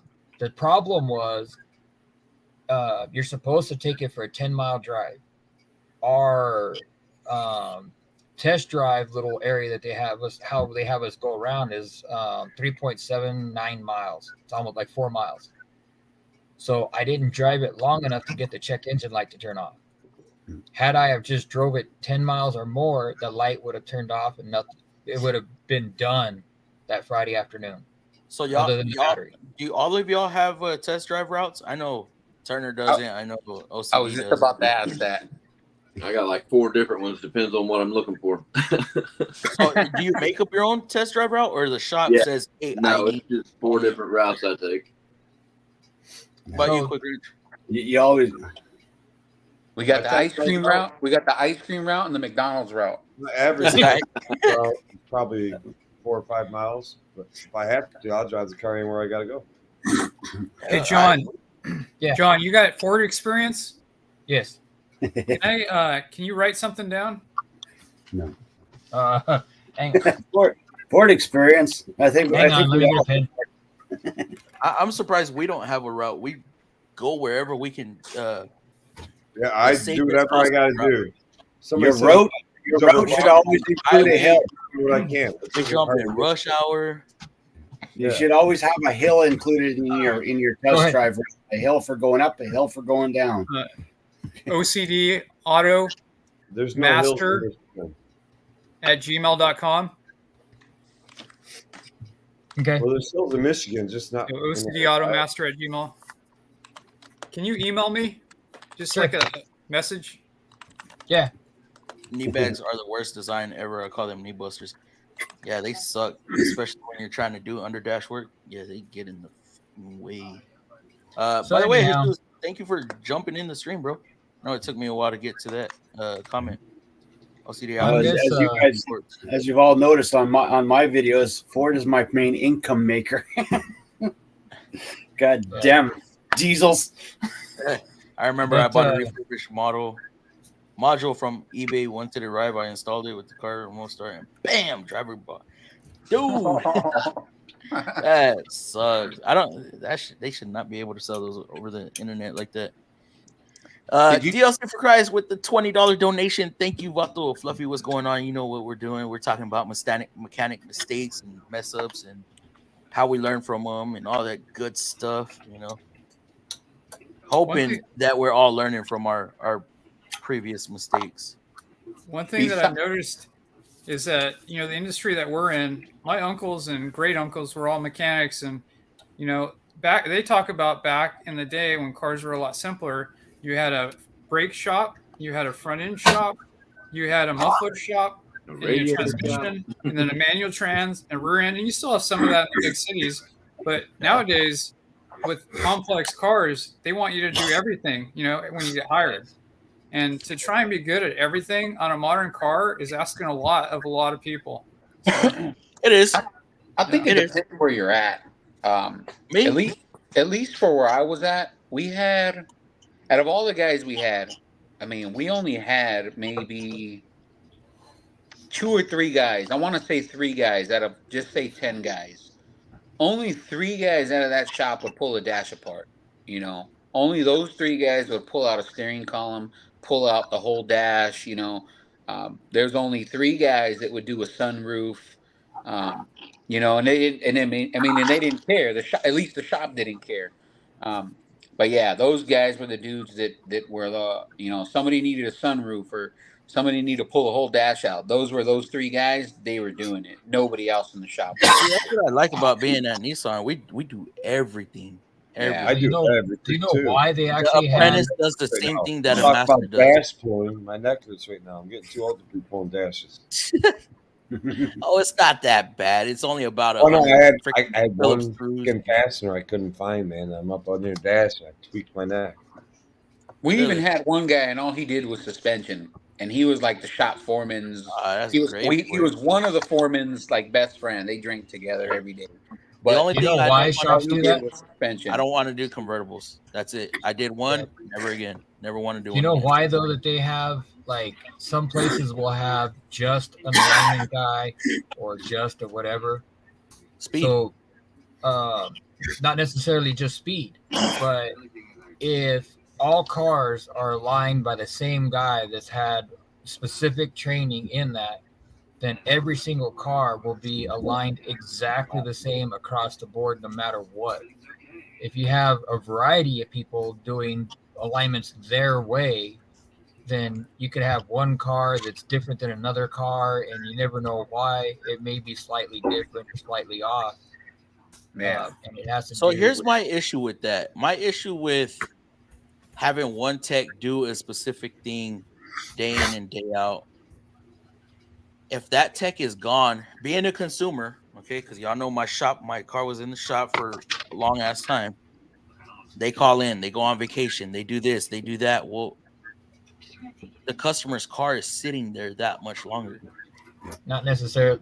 You can still have somebody. I'm speaking from my experience, from what I just went through. I mean, we still had guys that would do it, but I mean, it wasn't going to go to them first. You know what I mean? Like, right? And it's like, oh, do you want to do it? No, hell no, I don't want to touch that. Hell no, I don't want to do that. Shit, if it was me, when you said a timing cover upper part, bring it over here. Bring it over here. Like there was times where I would they would give me they'd be like, hey, this cruise needs pistons, and I'm like, I don't want to do that. Give that shit to somebody else. Because for me, I personally had maybe only done like 3, and I was like, nah, bro, give that to somebody who's gonna get it done in 5 hours. You know what I mean? Yeah. I can bring a diesel in and make 4 hours just off diag. You know what I mean? See, there was one time my car went from an interior guy to a suspension guy to the transmission guy. Like, dude, what the hell, man? It took 6 months to get that car out. Oh, that's you know what? So in my shop, at one point we only had 2 transmission guys. We had my friend, he was the tranny guy. We had an older guy that was a tranny guy. Those are the only 2 guys. Then the older guy retired. They brought in another guy, and then a little bit later we got another guy. So I think as of right now, my buddy. So right now there's only 3 guys that do trannies in the whole shop. But for a long time, there was only 2. And then there was only 1 for quite a while. But now there's 3. That is insane. Yeah. What were you going to say, Lakes? Hey, what do you use to pull the pitman arm off of the XD? Do you have this?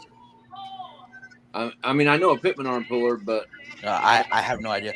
I'm not diesel certified. No, the XD, the Titan XD. Yes. So... I say diesel certified because all that goes to our fleet shop. So we have a different shop. The Titan lineup and the XD lineup. My pitman arm puller ain't big enough. And I heard it's like a 30. No, it's bigger than that, right? Like a 42 or something like that. It's big. I don't know. Yeah. I have no idea. I'm pretty sure we have a special tool for it. But that was that was a good thing about. I mean, we had all the special tools, and in my shop, we pretty much had every special tool there was for GM. What are you doing now? Me? Yeah. So now I work for a company. So I don't know if any of you guys drink Red Bull or anything like that. Even soda. We make cans for Red Bull. Our shop, our plant specifically has a Red Bull next door that has a conveyor that goes through the wall. So we make cans but mainly for Red Bull. But I mean, we do beer, we do So you're not in Monster. automotive anymore. No, so in the shop wise, no. Now I just do it at home because I work 4 on, 4 off. So like today was my first day off out of my 4 days. I think just today alone, I think I made like $600. Doing what? That's not bad. What were you doing? Just working on cars. Side jobs. Oh, Yeah. I thought you meant cans. I'm like $600. Oh no. Yes. Again, DLC. Thank you for the $20 donation. Some shop owners don't deserve a shop, especially when they don't understand that the mechanic know what they're doing. That's why the field is messed up right now. Even, yeah. I think shop foremans also. You know, we get service. There's service managers that have never even touched a vehicle in their life. How are they managing what I this? do. What's This up, is mainly Johnson? what I do now. What's up, What is that? What kind of car is that? Is that a Tech Series? Now that's a Cornwell. I've had that since I was Cornwell? I've had that thing since I was maybe I want to say like 20. What's the 2-bay? What's that 2-bay? I know I've seen it in your That's a Matco right there. Matco. Hey, that's what I'm talking about, bro. Yeah, With the this half cap. Is that a half locker? Yeah, this is the locker. A half. Man, that's awesome, bro. Yeah, so this is yeah, man. Like I said, I your just color saved- scheme. It's a good color scheme. It's like silver and I call it burgundy, but it's like silver and burgundy. Yeah, it's a nice setup, bro. Can I show my box? Yeah, go for it. Oh, just kidding. Go for it. Hold on. I'll run downstairs and show my box too. Here's my box. Hold on, let me go to the shop. Maybe that's the more my damn garage thing, so maybe we can see it a little better. That's nice, bro. Yeah, it used to Got be that mini car fridge up shows, there. and now it's toolboxes. Like, hey, let me check out that box. They're so nice now. Yeah.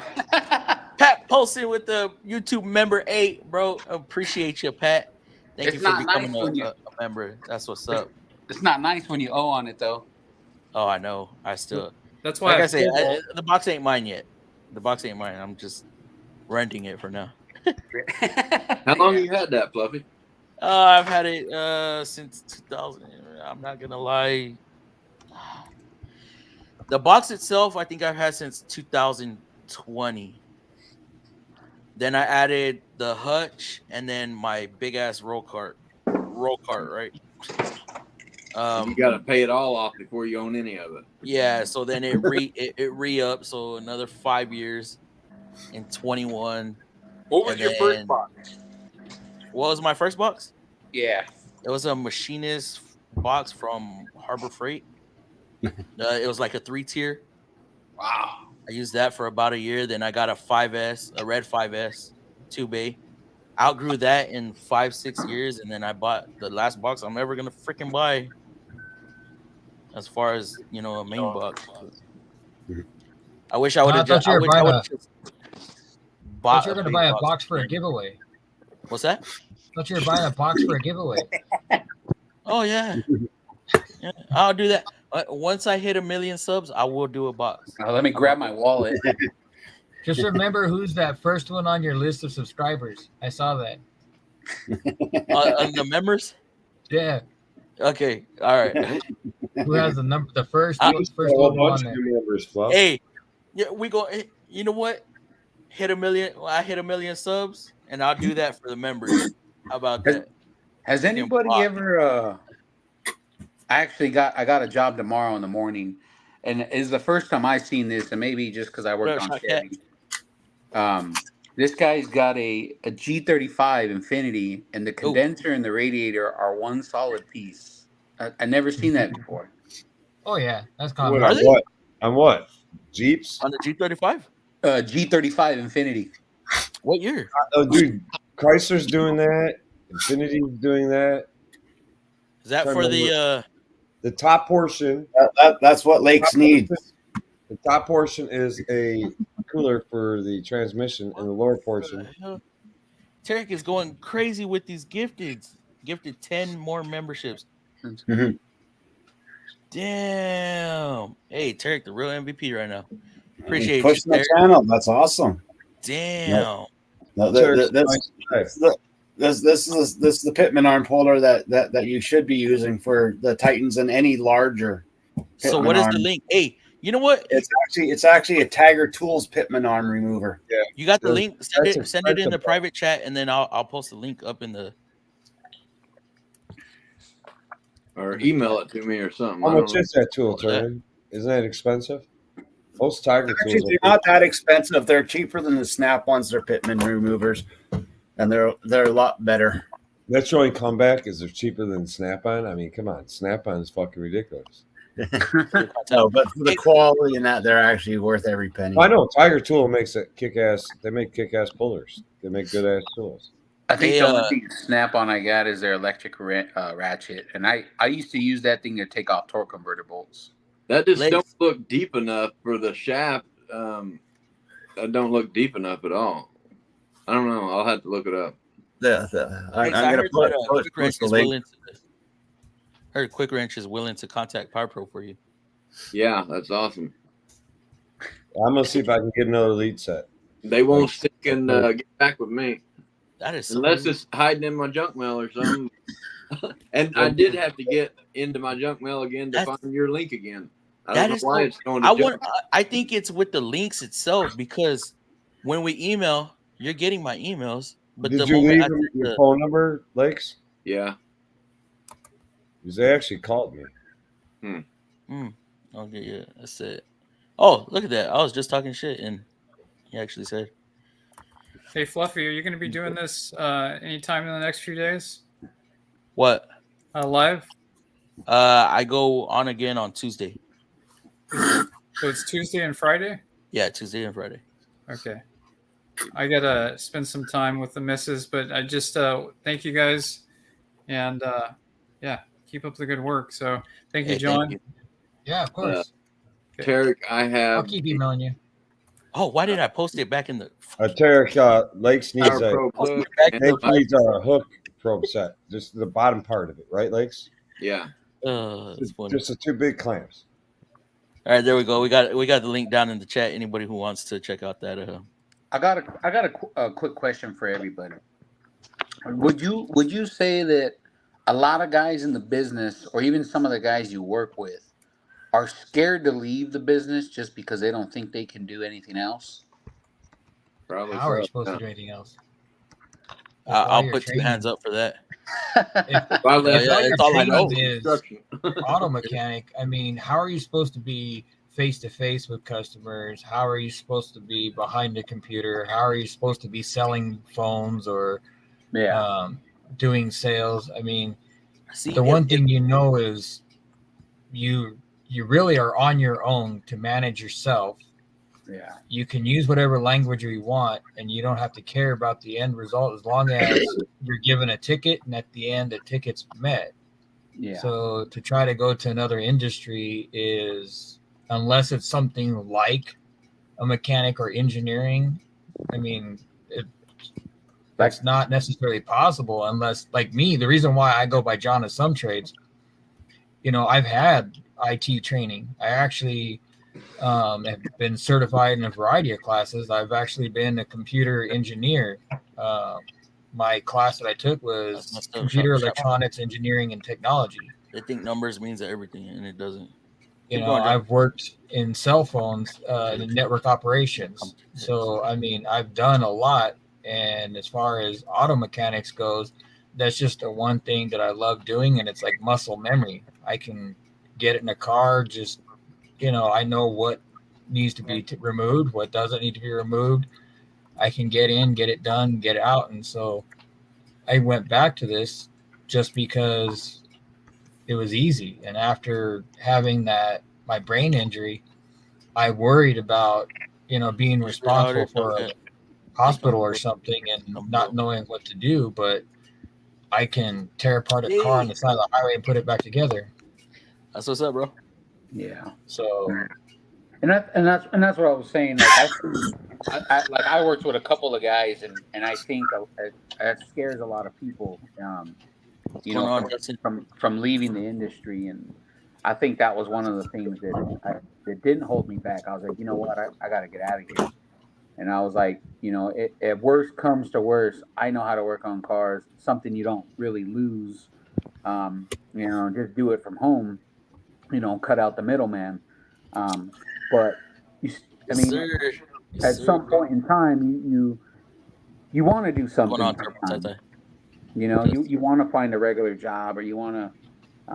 I think that messed with me a lot for a little bit, because when I worked at the dealer, I felt like my own boss. I felt like I meant something.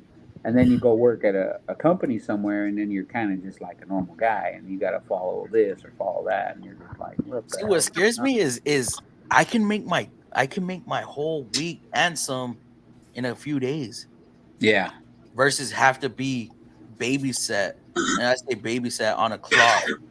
Make sure you always look busy. That's the stupidest thing I've ever heard. Make sure you look busy. Yeah. We never really had that issue, and I know a lot of. I mean, our shop was really big. But when you're on hourly pay. Yeah, you know what? Techs, they can do whatever the hell they want to an extent. That's a little different. I got a buddy. He's in California. He actually just got a lawsuit settlement from his old employer. That's a long story, but he was hourly, and he was telling me about that. He's like, "Yeah, man, I gotta pretend to stay busy, this and that." I'm like, "Oh hell no, man. We're when you're flat rate. I mean, if you ain't working, you ain't working. You ain't making. If you ain't turning, you ain't earning." Yeah, So, there were times where, we do cam and lifters on a truck, and, if we didn't have no work, we drive that truck around for an hour. You know what I mean? We call it test drive. We'll go get ice cream, make sure it's good. You know what's the saddest part? When you can't upsell for shit that day, and the guy next to you has all this fucking work. Must be nice. You know what? Around the time I left, I had so my team lead was he's a real dirtbag, and probably a cool guy on the outside, but at work he was a real greedy person. So that around the time I left, when I quit, I think that last payday, I think I only had like 60 hours. I was like, oh, this is not for me anymore. But at the time, and that was what, a 2-week pay period?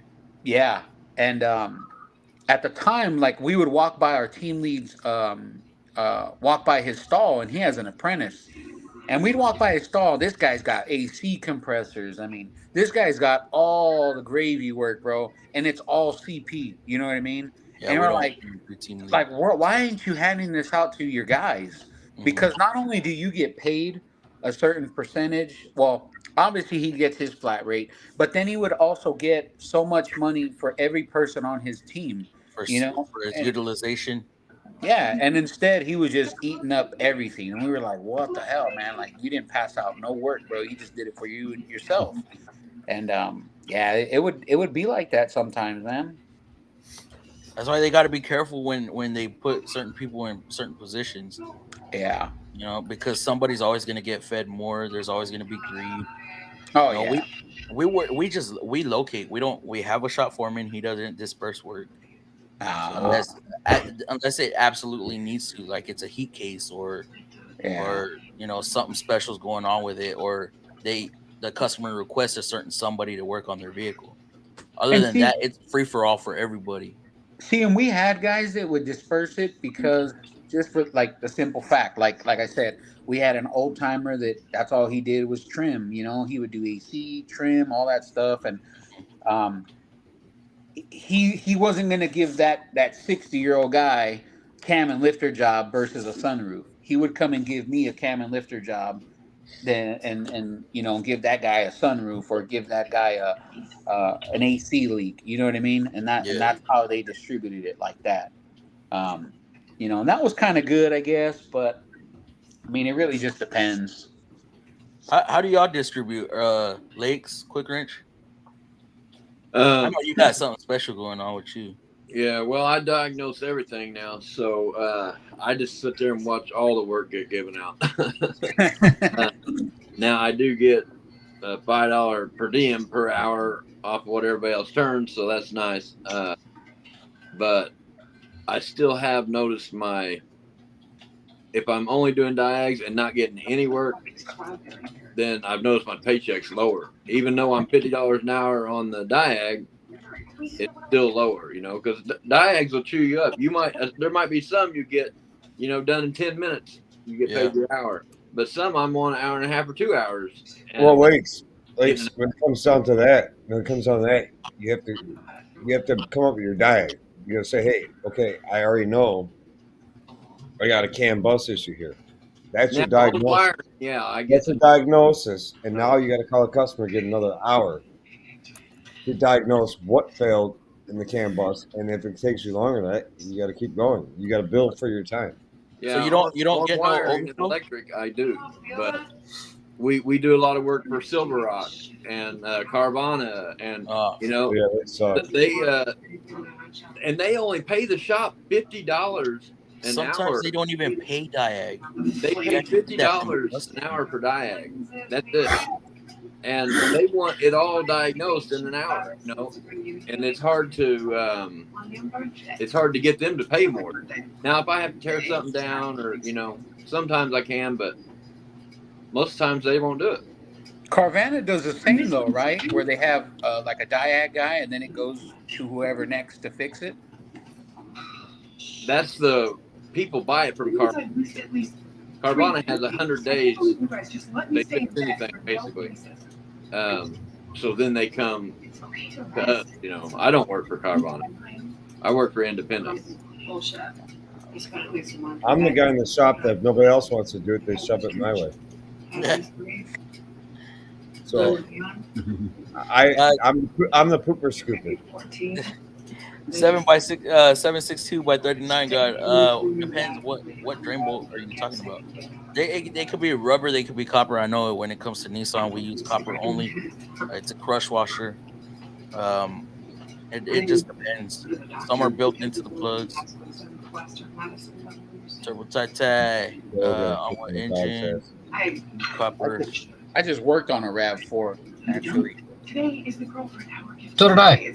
Toyota, yeah. That's what I did. That's what I just did right now before I got on. A lady had a bad wheel bearing hub assembly, and he was like, "It doesn't even make noise." I'm like, "Are you sure?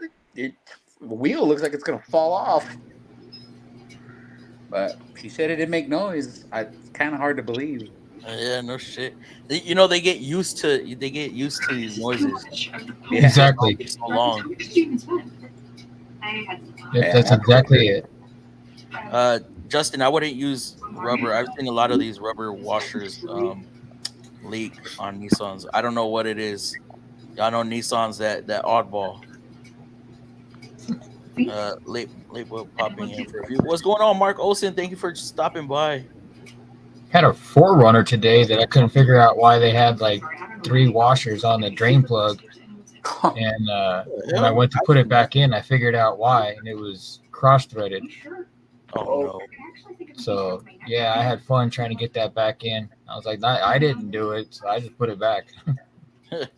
Drink can manufacturing is a huge industry. Ball is one of the biggest players, and they make fractions of a penny at a time. Yeah, you should see what it looks like when somebody drops 12 pallets at 8,000, about an average of 8,000 cans per pallet. It looks crazy. It looks crazy. You said when they drop a pallet? Yeah, a guy dropped 12 pallets of cans, and so you figure on average each pallet holds 8,000 cans. He dropped 12 of them. Damn. And like a small area too, like I mean, it's a very confined area. The cans were waist high. Shit. And you have to pick them up too. What I mean, there's nothing in those cans, right? So No, they're empty. They don't even have a lid. Yeah, they're all empty. But I mean, you still how's it going? You got to pick them up though. Hey, Fluffy, what's Nissan Fast? Huh? Nissan Fast. I don't know if I could talk about that. Okay, good, because I'm just checking it out right now. I don't know. I don't think I could talk about that. That's something I don't know.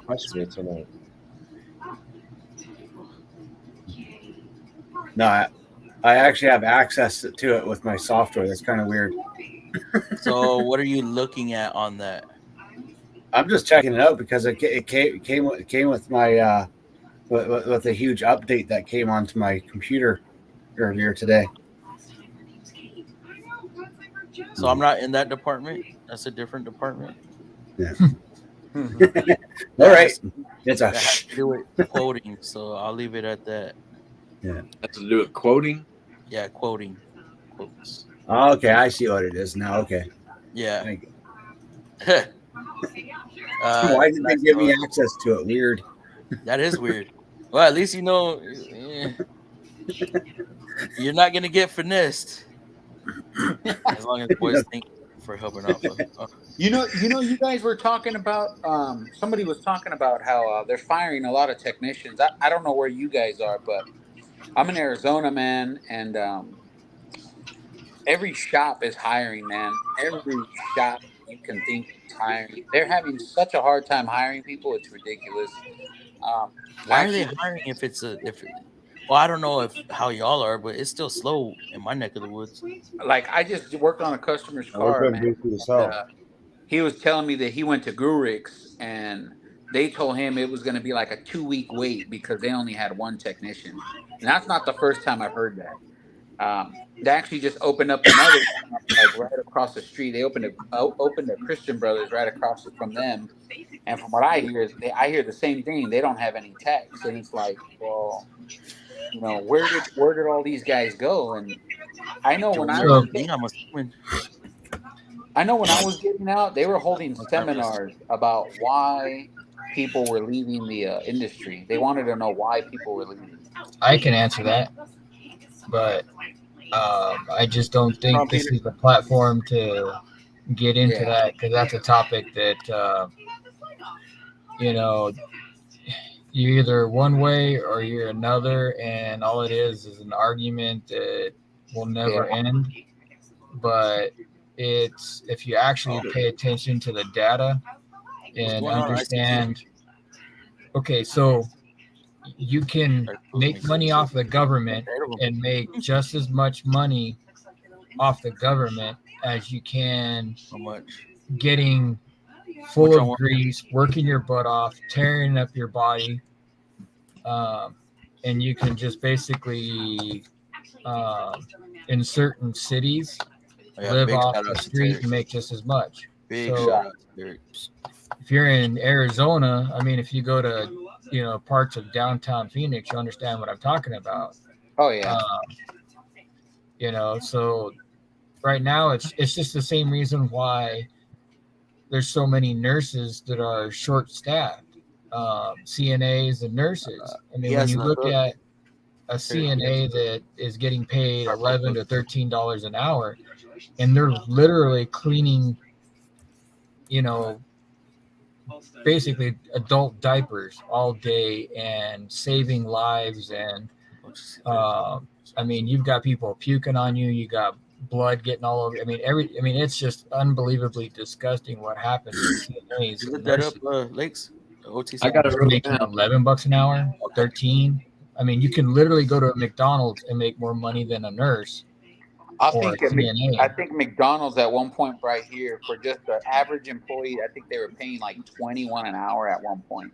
Ooh, right now it's 15 here at McDonald's. The CNAs, if you're not experienced, start at 13. What state? That just doesn't make sense. What state are you in? Me, Oklahoma. Yeah, I'd say $15, $16, $17 an hour is what they're advertising here at fast food restaurants. That's I mean, that's high. And 90 to 120K a year for management. Tai. So what's crazy is like here, you can get a really nice 3-bedroom, big house in a good neighborhood. And I mean, the rent, like if you're going to rent one, they're anywhere from $800 to $1,200 a month. Yeah, jumped my rent to 14. That's what a shitty apartment costs here. Is 8 to 1400.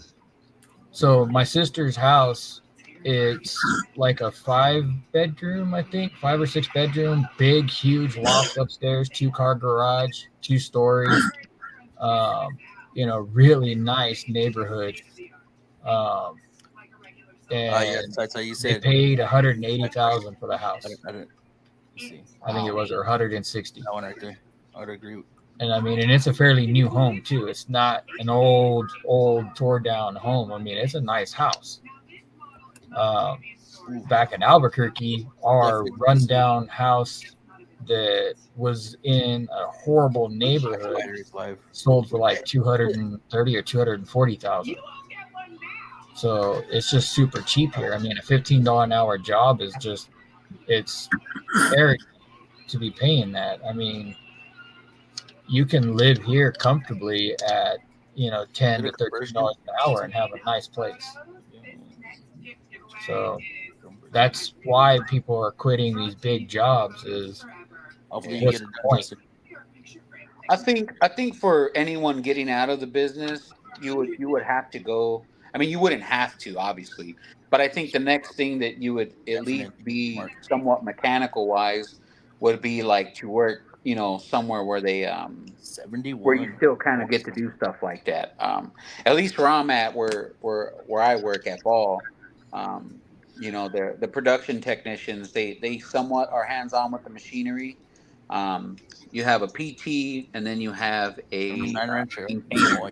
The maintainer is definitely more like a mechanic. They're actually doing a lot more hands-on on the machines.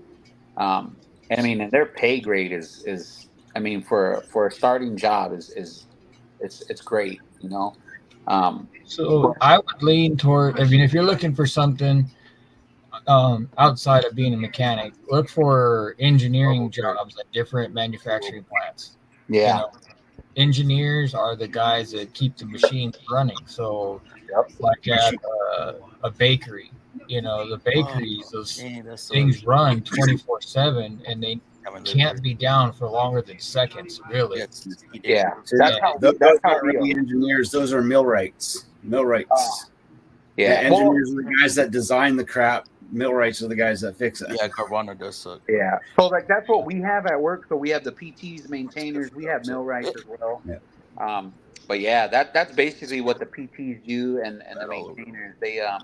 They basically keep the machines going, because I don't know the exact number, but I'll tell you right now, when a machine goes down and they're not making cans, oh man, they're like, their production on cans is it's an outrageous number of how many cans they're not producing for every minute that they're not running, Yeah, well, if you think about bakeries, if the bread's in the oven for seconds too long, oh yeah, you end up, and it's not the ovens, when they load the bread in the oven, it's not like it's a loaf of bread. I mean, you're talking like a whole truckload of bread is now thrown out because it was just a few seconds the machines went down.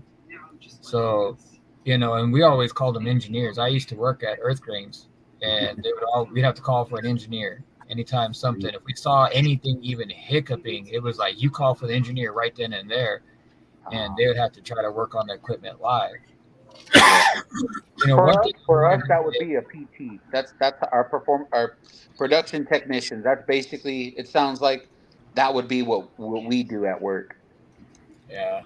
Well, I mean, regardless, one of the things that I can tell tell everyone, a buddy of mine is one that I look up to like you wouldn't believe, and he's a prime example of how anybody can do anything.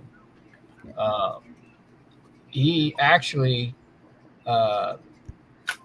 used to be a mechanic, and he actually used to do construction his stepdad actually owned a construction company, and that's what we did all through high school. We did construction, and he came out to Kansas because he got in a fight with his mom real bad, moved out to Kansas, was a mechanic. Well, he went back to New Mexico, and on the way driving back on I-40, he broke down. All he had was $50 in his pocket and like some electrical tape and a few other things. And he didn't know what to do. So he sat down and said, you know what, I can't do this anymore. And he decided rather than be a mechanic, he shifted to being a car salesman. Now, he only did that until he started his own business out of his house. He started just training people on certificates. Didn't matter what it was. Computer certificates certificates to become teachers.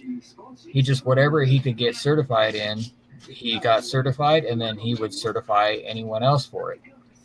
And he started that. Then he got into doing web design, and now he owns multiple companies. He's revolutionized the web design industry like you wouldn't believe. They're making millions of dollars. I mean, this guy, I mean, it's just insane what he's got. If you were to see his property, his vehicles, if you saw everything he had, you know, it's just unbelievable. But it came from working 23 hours a day, 7 days a week. Yeah. And it came from just drive. Instead of looking at YouTube or spending time on YouTube, he sees it as that's time I can spend making money. Yeah. So he just focused on a new way and just relearned and went at it. So if you're looking for a change and you don't know how, just know you can. Yeah, for sure. You know, you just got to put in the work, and you can learn anything. You can change from having nothing on the side of the road to being a multimillionaire, and it doesn't take any special training. It doesn't take any special schooling. It doesn't take any privileges. Well, if somebody can't deal with change, then they're FUBAR. I mean, they're FUBAR because we live in a world of change. Today is today, tomorrow's tomorrow. Between today and tomorrow, something might change. And between today and 6 months from now, something may drastically change. You always have to be open and willing to deal with the change. If you're not, well, it's just like the industry is changing right before our eyes.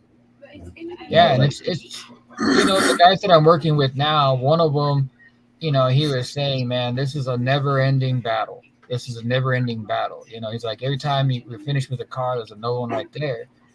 And, you know, and I'm looking at it like, you know, this is a blessing because when this car is out, there's another one here. You know, the bay is never empty. That's a good thing. Yeah. You know, and he's like, there's never-ending struggle. And I'm like, it's not a struggle. All cars are exactly the same. It doesn't matter if it's a BMW or if it's a Nissan or if it's, you know, a Fiat or whatever. It's a pile of nuts and bolts, wires. But I guarantee you, if that shop were to become empty, he'll be tripping out, complaining that there ain't no work. Built by man can be fixed by man. You know, so designed by man can be fixed by man. It's a perspective. You know, I need to get comments, guys, because I gotta shut it down here in a few minutes. Yeah, just you know, it's a perspective thing, man. You can't look at it as a struggle. You can't look at it as, oh, it's this type of car. It's an Audi. It's a whatever. When the car's in front of you, don't look at it as what it is. Just look at it as what it actually is, and that's just nuts and bolts. To an extent. Because if you're a dealer tech, you're gonna lose your ass trying to diagnose something you've never seen before. You know what though? But that's how you learn, and then that's how you know going forward. Right. You know, now I know on escapes, no matter what, always take them for at least 10-mile drives on any car. Now, if I have a car that the check engine light doesn't want to clear, I'm taking it for 10 miles. You know, no matter what. And if it doesn't fix it, well, hey, it's no harm, no foul. It was just, you know, an extra 5 minutes of my time. But, you know, in all reality, now I know if you're working on an Audi that you know, or a Mercedes, you know, first time I touched a Mercedes, I was scared. First time I touched an Audi, I was like, seriously, all these hoses? you know. And then now I'm looking at the new Fords, and I'm going, man, I want to go back to Audi. You know, I mean, it's. All right, I need to get through these comments, John. Yeah. Autel or Snap One? What do y'all think? I'm going Autel for the price. Snap car. One a little over. Not Autel. Think car. Think car. There we go. Not Autel. Think car. Matco's now, actually. What was that, Anthony? I think the Matco scanner is the Think car. Yeah, it's the S20. Yeah. The Maximus. Yep, it's an S20. They just reskinned the interface. They just reskinned the interface, but it's the exact same tool. Is Fast even updated anymore? I have no idea. I'm not in that department. I'm thinking to get the Autel, man, but for the last 3 weeks, all the work I've done, I don't need a scanner, and it's like a big investment to just fit in my box. I thought it went to web. Yeah, we do have web now. I can access the new GM online thing. I'm still getting used to. It's expensive now. Did y'all get it close? The eye scans are powerful. Yes, he did. Yes, he did. Tight. Eye scans are very powerful. We're in Oklahoma. Where you at in Oklahoma, John? If you can say. OKC. Okay. Oklahoma Northwest City. Oklahoma ABQ City. is gangster city though. AB. Albert, is that supposed to be Albuquerque? Oh, you guys don't know. The hell is ABQ? Yeah, Albuquerque. Albuquerque. Yeah. Nice to see you on Diabolical. Yes, sir. Hello. I'm new to YouTube. New to YouTube or new to my YouTube? Northwest OKC. New to my YouTube. Thank you for joining in, Diabolical. Thank you. My current wife had a VW Rabbit. It would not start. VW Rabbit. Wow. Dirty battery connection, so easy fix. Pattern here. Oh. I know a lot in the area. Well. Good night, everyone. Night, Dan. Sorry, Dave. Good night.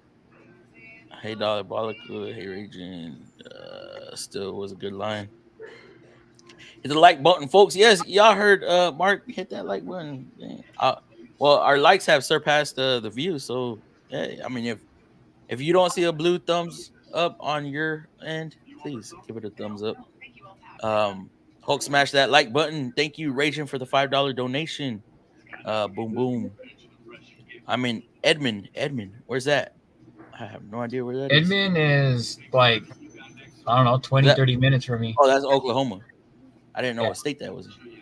Diabolical 58. Use the tool, don't be one. Hey, for sure. Thank you for the $10 donation. Quick wrench. Appreciate you, bro. Appreciate you. Have a great weekend, everyone. Yes. All right, guys, I'm gonna close this stream out. It is midnight here, so I need to get my butt. I gotta edit a video. You got so many. Puppy, you gotta do 7.5 hour stream. You gotta push for a 7.5 hour stream. Come on. Maybe one day, but man, after 3 hours of sleeping in this chair, my ass is sore afterwards. I ain't kidding. Let me see. Pano, if y'all want to stick around for a quick moment after the outro, YouTube, good night. All right, guys, we will see y'all on Tuesday. And thank you, Terry, for all the new members. Appreciate you, bro. Thank you for all the donations from everybody. I appreciate y'all. And like I said, we'll see y'all on Tuesday. Even when you feel low, you can still go. Even when you feel slow, you can still go. Even when there's no hope, you can still go. I never answer to no, man, I still go. Go, go, go, go, go, go, go, go, go, go, go, go. Hustle hard, hustle every single day. I'll be making moves till I'm buried in my grave. To the system, I don't wanna be a slave. I've been doing shit my way, or the highway. And in the driveway is a nice range. Cause I grind through the climb, I invite pain. You'll never hear me, bitch, nah, I don't complain. Just gotta flip the switch and you can go and obtain anything you want, anything you need. Your mind's got the key ingredient, it's belief. They're deceived with the negativity, but I just slide right by that energy. Even when you feel low, you can still go. Even when you feel slow, you